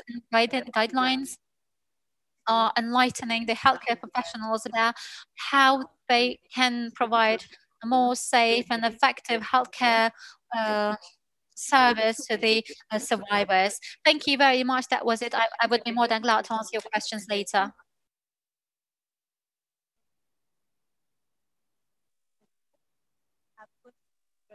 All the speakers, members, colleagues on we highly appreciate that. The people follow this as YouTube have simple questions, but I don't want to make this extra long for neither or the listeners. So I will müsait olursa bir tur daha yaparız. Bazı sorulara sizler you may want to answer some questions and you may want to take some questions, although it was directed to a particular speaker. You can take the floor and you can ask for the floor as the speaker if you want to answer that question, although it was not specifically asked to you. You can do that, and I can give you the floor. I can give you the floor, which is technically possible. And please do not forget to switch on your microphone. Sharu, you were the first to speak, so a lot of people listen to you, and I guess you have gathered energy while listening to other speakers. So I would like to start with your question. There are several questions for you, but I would like to start with the first one. So this is not a specific question. Hüsne Akgün was for UNHCR Turkey office.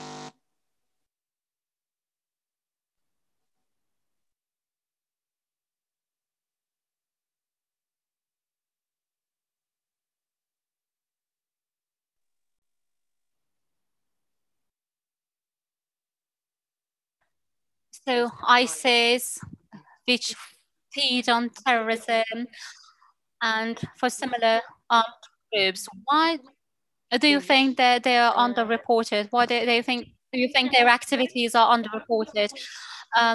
Please, Charu, answer that question, and then maybe the rest of the panelists can take the floor. What do you think, especially conflict against men and boys, are underreported in the armed conflict environment? Thank you. Yes, I think the question has slightly misunderstood what I presented. So what I said was that data was scarce about, so when the profile of survivors was presented in the data we are looking at UN documented data, we're looking at human rights organizations, we're looking at national sources, which could be truth commissions, which could be hybrid courts, jurisprudence at the national level.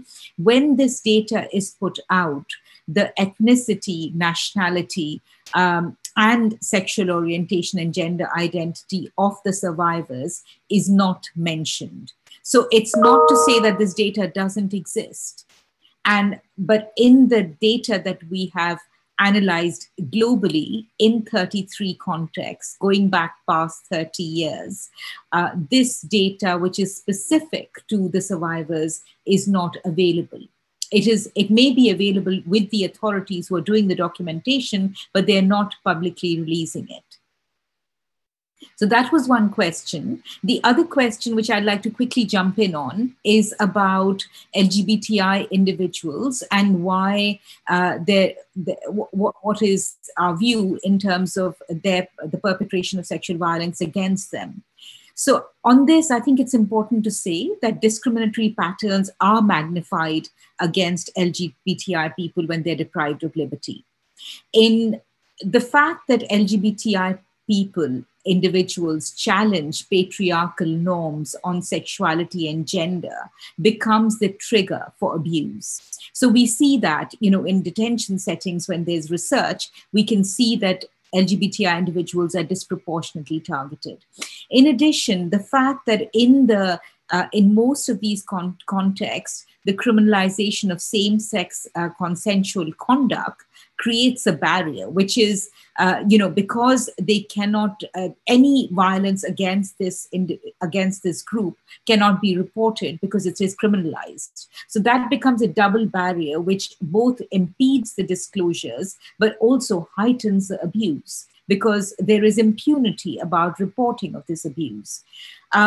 So I think the issue is, yes, certainly there is the issue of sexual violence against LGBTI people is magnified in these contexts. Certainly in detention settings in the global north, the literature does point to this quite clearly.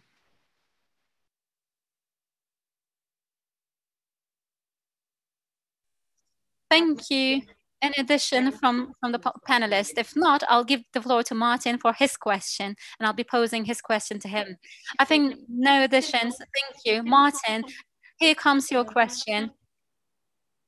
During your presentation, you shared lots of pieces of data, and you said that it was data from the past and the data might be aggravated at the moment because it was a study from a couple of years ago, and there must have been some increased numbers of cases in the file because we're talking about 2017 research, 3 years on the line. So Ariane has a question about it from Geneva. She has a question from Pro Victims Foundation.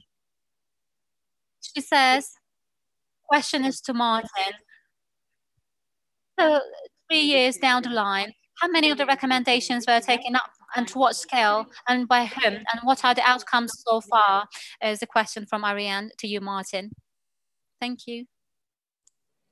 Thank you so much for that question. Indeed, the data from 2017 somehow reflects also the current data that we have. For example, I can give you the last yearly data that we have, for example, in Lebanon, that says that 14% of all the SGBV survivors in the country are children, and that includes also girls and boys. And then also when data that we have from 2019, which is a more recent yearly full data, is that out of the reported cases of rape, for example, in Lebanon, 22% are against men and boys. And then, so this shows a bit of the trend that unfortunately remained very high. So that is to say that, most of the violence that Syrians, for example, they faced in the country of origin, once they reach out, they reach other countries such as Lebanon, the cycle of violence for some cases continues, and then the violations also are perpetrated against men and boys. And then most of the recommendations that were provided by the study really guided a lot of interventions that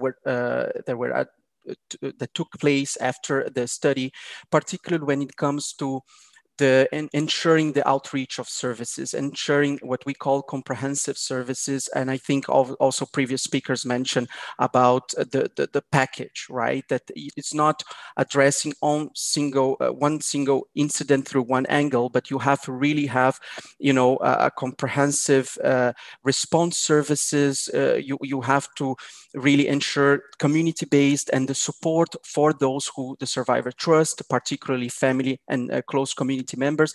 That is something that UNHCR in Lebanon, for instance, has invested a lot since 2017 to create that really network of support in the country to really foster that that response, and then also that so-called you know, protection for in a more comprehensive way for survivors.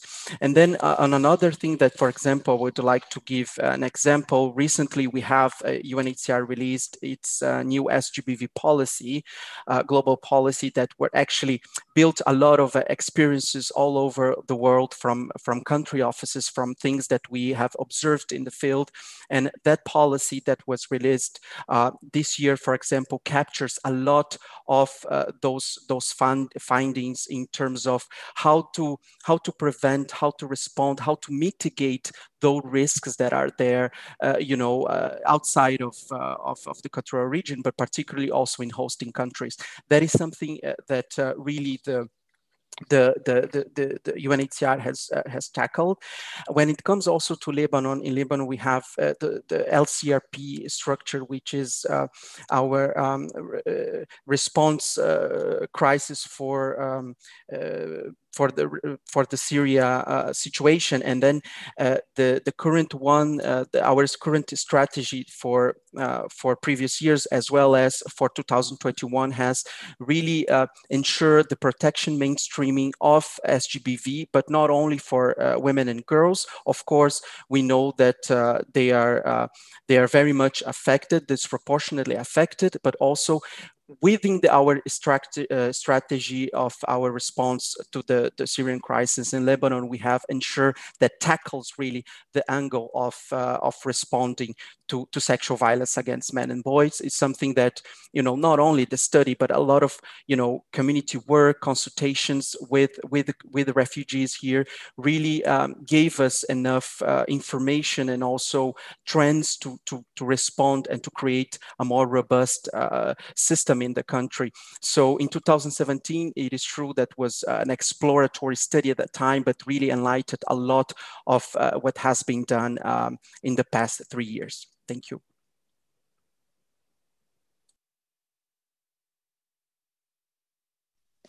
Thank you very much, Martin. Robert, there are 2 questions. If you allow me, I would like to combine the 2 questions asked for you in order to be mindful of the time and use time more effectively. So it is true that due to gender roles, a lot of heterosexual individuals, no matter what their age is, if they are exposed to sexual violence, they don't want to share this, thinking that their manhood would be harmed. Therefore, service providers and researchers should apply what kind of an attitude to make them open up more easily. And there is one more question for you. When it comes to boys especially, while explaining what they have been through, what they have been exposed to, or while working with them, do you use gamification? So this is the question that I can summarize. So with my apologies, I combined and summarized the questions for you. So let us explore your thoughts concerning the attitudes and approaches that can be employed and your opinion concerning gamification. Let's get one thing straight. Violence is violence, irrespective of who does what to whom. And so the clear focus should be on accepting, understanding, and moving on from the violence. Haru and Martin have both referred to research which tends to disconnect the notion of sexual orientation from the profile of perpetrator and victim. I think by putting forward as simply as we can this reality, we can help overcome these self-accusatory and blaming responses of survivors, helping them dissociate the sexuality of a rape or an abuse. This is an important task of the accompanying and supporting person, whether it's a therapist, a youth worker, a spiritual counselor, or whoever. Violence is violence. It is therefore important to help overcome the trauma of that, rather than to invest in considerations about consequences. It's very easy to also to show from a psychological perspective that an experience of sexual violence perpetrated by a man on a man has no implications for the orientation of the victim or survivor. That, I think, is of utmost importance. And this should also be kept in mind by authorities, because one of the difficulties we face in working with men and boys on matters of sexuality and violence is, of course, that even authorities are hesitant. They don't want to see work with men and boys about sex being misconstrued as a promotion of homosexuality, particularly in regions such as West Africa, where I've been working most recently, in Central Asia and other parts of the region. This is a desperately delicate political issue. And so it should be made clear that just as UNFPA or any other organization that takes care of, let's say, women who have had an illegal abortion that's gone wrong, providing obstetric and gynecological care to a woman in that situation is not to be equated with promoting abortion. Similarly, providing services to young men or boys or older men who have been victims of rape or survived sexual abuse is not the same as promoting in any way any particular political line about sexual orientation. Now, on that heavy note, let me just say that in anything to do with anything serious, you can always find a pleasant, cheerful way of dealing with it.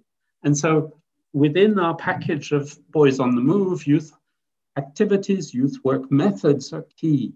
And although at the moment we don't go as far as to put much online, there are in our 2 resource packages that the links are provided for, you'll find references to how to use online gaming as a way of moving the fun of promoting self-esteem and good sexual health to men and boys. It's there. So, over.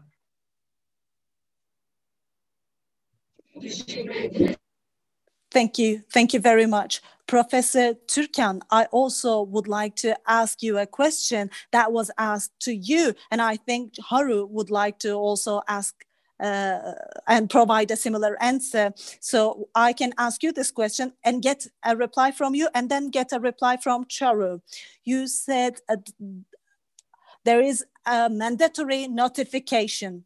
Sarah says that when there is mandatory notification, how can you have a survivor-focused approach, and how can you fulfill the wishes of the survivor? So this is a good question, and I think it will be interesting to hear your replies. Can you please unmute yourself while replying to this question? Can you please unmute yourself? Yes, you are right. You're right.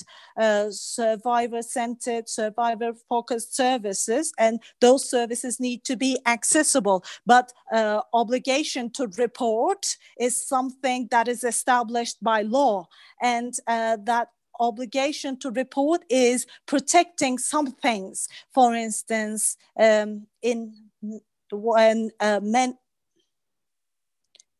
are exposed to rape.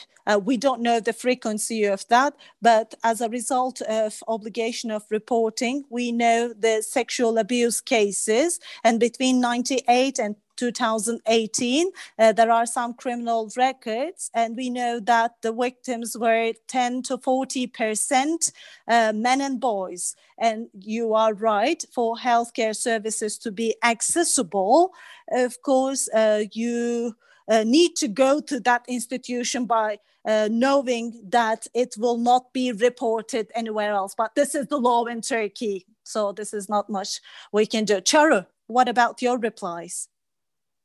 Sorry, yes, I also wanted to quickly come back to Dr. Turkan, and exactly, it's a very complex issue. We don't think it's possible to have very simplistic answers to the issue of mandatory reporting. I don't know if you're aware, but ICRC has recently released a report on this very issue, and they have said, in essence, that it affects, hinders, delays access to medical responses. So that's the main nutshell of the report. I would also like to add that although it is often intended to create a protection and to protect survivors, particularly children, in some cases it does conflict with the GBV guiding principles. And it may not always, in all contexts, be in the survivor's best interest, as we have just discussed. And in the case of adults, I think we are all agreed that it takes away the autonomy of adults.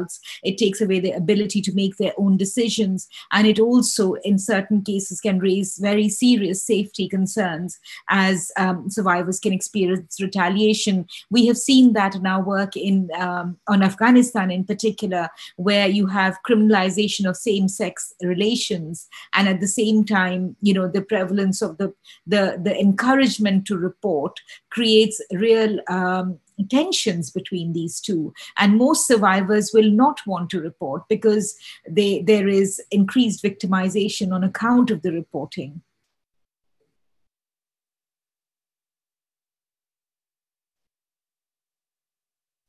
Okay, Charu, thank you very much. So there is one more question to Martin. Martin, so everyone can be exposed to violence. And I asked you a question, and this is another question for you. So it is really important to include men and boys in awareness raising activities. This should not only include the refugees, but also the host communities and the local people. And there are some other stereotypes. So how do you include men and boys? Sorry, do you have any activities encouraging positive manhood, and how can you include them in the processes of activities? Yes, thank you so much for that question. Indeed, when it comes to prevention activities as well as the social behavior change, it's really important to also engage and work with men and boys.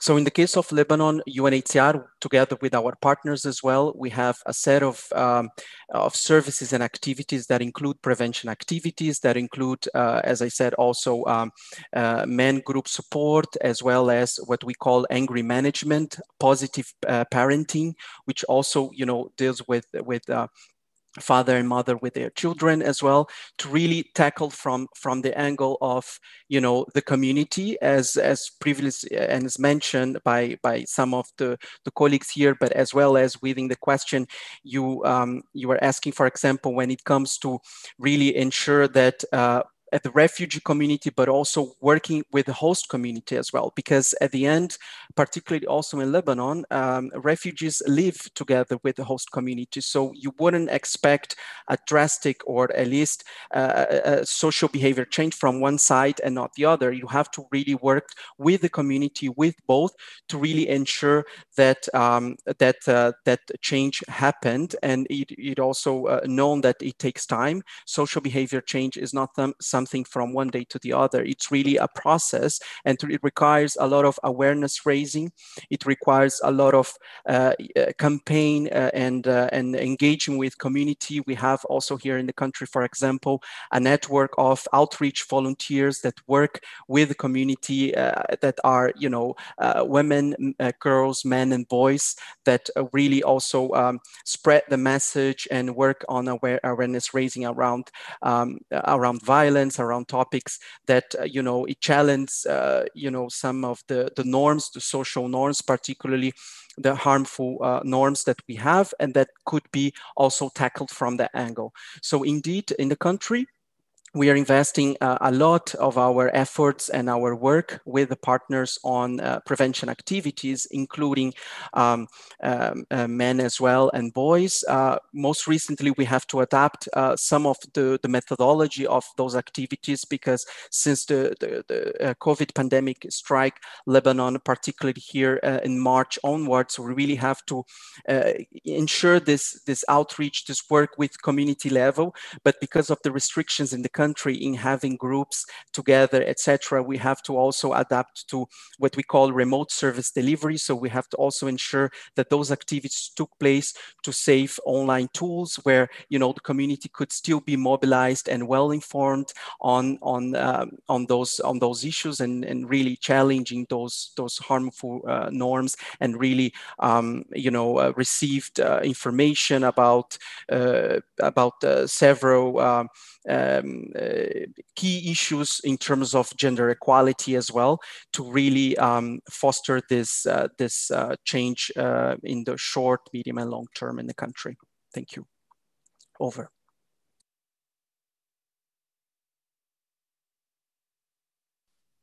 Thank you very much, Professor Türkan. There are some questions for you too. And I myself, as the moderator, I took the initiative and I picked up some of the questions because unfortunately I have to pick up because our time is running. So before I close, I'm going to give all the speakers the floor for their final remarks and for their final words in order to emphasize the messages as your closing remarks. So my question, the question I chose for you is, in prevention of rape, when the state actors fail to fulfill their roles, which authority or initiatives must fulfill that gap which is not fulfilled by the state authorities, and how can they do that? I mean, when you say obligation, it's not an obligation, because when you say obligation, it means that there is an obligation laid down by law. So I think putting that aside, NGOs should be more active in this area. And when you consider the non-governmental organizations, it is an important instrument to involve and include the whole society and the community at large. And of course, people need to be aware. You need to make some awareness raising. And in Turkey at the moment, some people are talking about sexual violence against men and boys, and where they can get healthcare services, and it can be also some psychosocial services. And we don't have a central organization to offer those services, or the services already available are not really known by members of the society, and NGOs should fill the gap that is there. So NGOs can start working, and then state authorities will also focus on particular areas where the needs arise. But of course, awareness raising is important to protect boys. I think that obligation to report has been useful in Turkey. Obligation to report, yes, that is laid down by law, but people may say that it's harmful, but every country has its own national conditions and dynamics. And I think this obligation to report has been useful so far. And the laws in Turkey, the legislation in Turkey at the moment protects children, women, girls, and boys. That is what I have seen. This is what I have observed. So I wanted to underline this as my specific emphasis. In the future, in a different set of society, maybe after we reach a certain level, maybe that obligation to report will be abolished. But at the moment, there are some things which we need to consider. And first, actions need to be taken by the state in Turkey as required by the conditions in Turkey. But if there is a gap, that gap can be filled in by the NGOs and civil society. Thank you very much. So I would like to give the floor to all speakers for their final remarks, for your final words. If you want to contribute to some replies, Charu, we can start with you. What are your final remarks? Thank you very much. I suppose as the last comment, I would like to bring this entire discussion together. We're looking at preventing violence, sexual violence against everybody, and we're looking at improving responses. So piecemeal, approaches being dropped into a country will not resolve this issue. We need a holistic top-down and bottoms-up approach, which is grounded in the human rights framework. So we need, for example, states to have inclusive laws, inclusive policies, your national policy on GBV, national policy on child protection, national policy on human rights have to acknowledge this. And once this is integrated into an international, the UN treaty bodies start demanding this of states, then states will have to implement this. When states are obliged to implement it, donors will be obliged to take it into consideration and offer comprehensive global funding for all survivors. So I suppose my point is, at the bottom of this requires a change in law and policy at the national level, for which you need to bring in the international mechanisms into play, where the UN has a really definite, important role to play.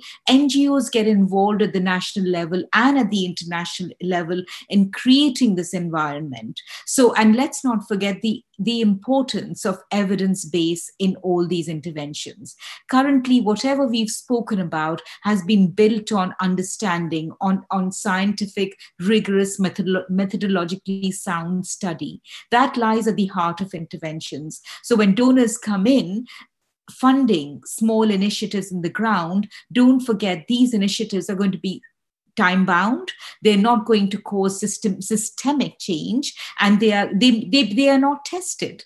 Ultimately, you have to evaluate responses. You have to ensure they don't cause harm, that they don't cause harm to women and girls. They don't cause harm to LGBTI people. So I think for all this, research, evidence building, testing, evaluating, building context-specific responses, changing or working gradually towards changing the legal and policy environment, which has an impact on gender norms as well.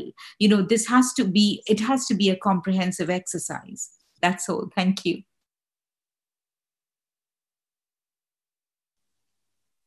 Thank you very much, Charu. Martin, over to you. What are your final words and remarks to close?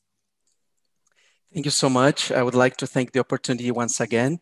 And my final comments are, for us in Lebanon, our SGBV programming in the country, we have three main pillars that we tackled the issue of sexual gender-based violence, which is prevention, risk mitigation across all sectors, not only protection, as well as response services that we have discussed here.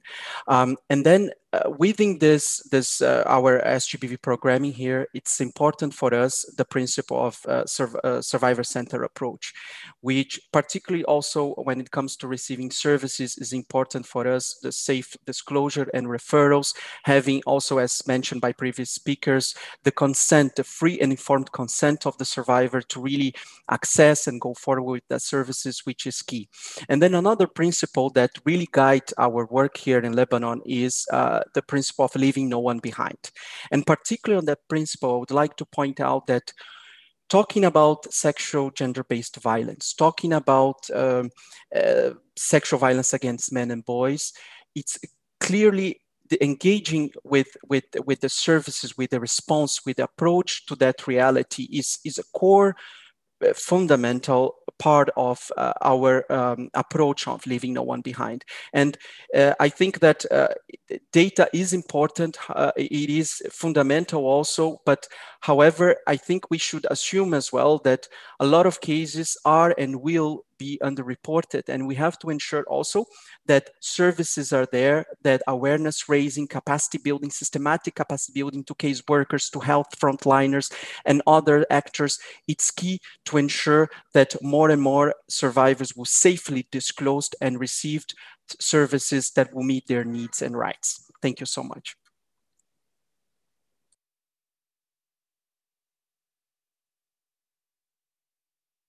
Thank you very much, Martin. And Robert, what are your final remarks to close? If you have anything to add, please go ahead. We started off hearing voices of enthusiasm from experts during this webinar, and I thank my colleagues for that.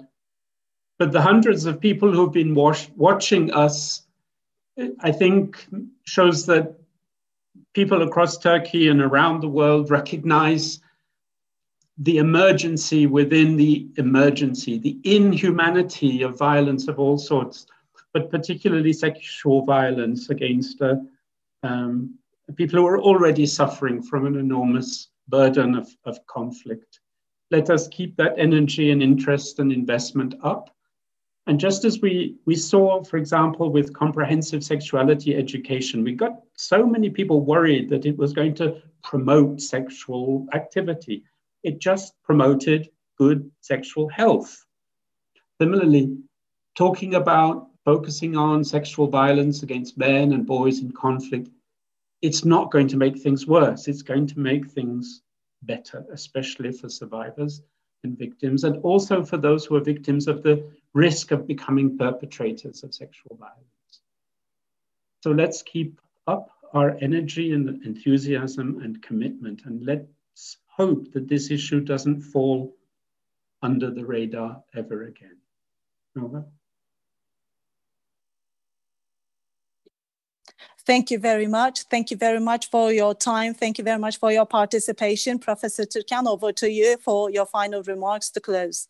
So, what are the root causes of SGBV? We have to talk about, and we have to try to explore the root causes of SGBV, because we are now talking about steps to be taken in order to handle the current situation. And we try to help and assess the survivors and the victims. And we are talking about mechanisms that are made available, which can be improved. But I think we need to be talking about root causes. So armed conflicts is one of the major root causes. So all states around the world need to stop and think, and they need to eliminate all those mechanisms harming the humankind. Maybe it sounds utopian, but this is the real thing we should focus on.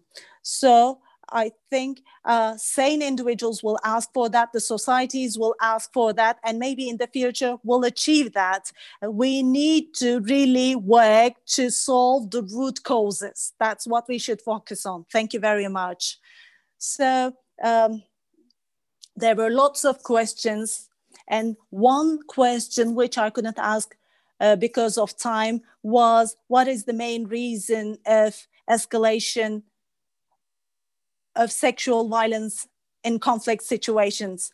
So hope to see you in another webinar so that we can answer those questions which we could not take up, read, and get answers for, because there were several questions, but I didn't have the opportunity to ask them all because I didn't have time enough, but I tried to ask all of them, as many as possible. So we were planning to finish at 5 Turkish time, but now it's 17:42 due to the questions.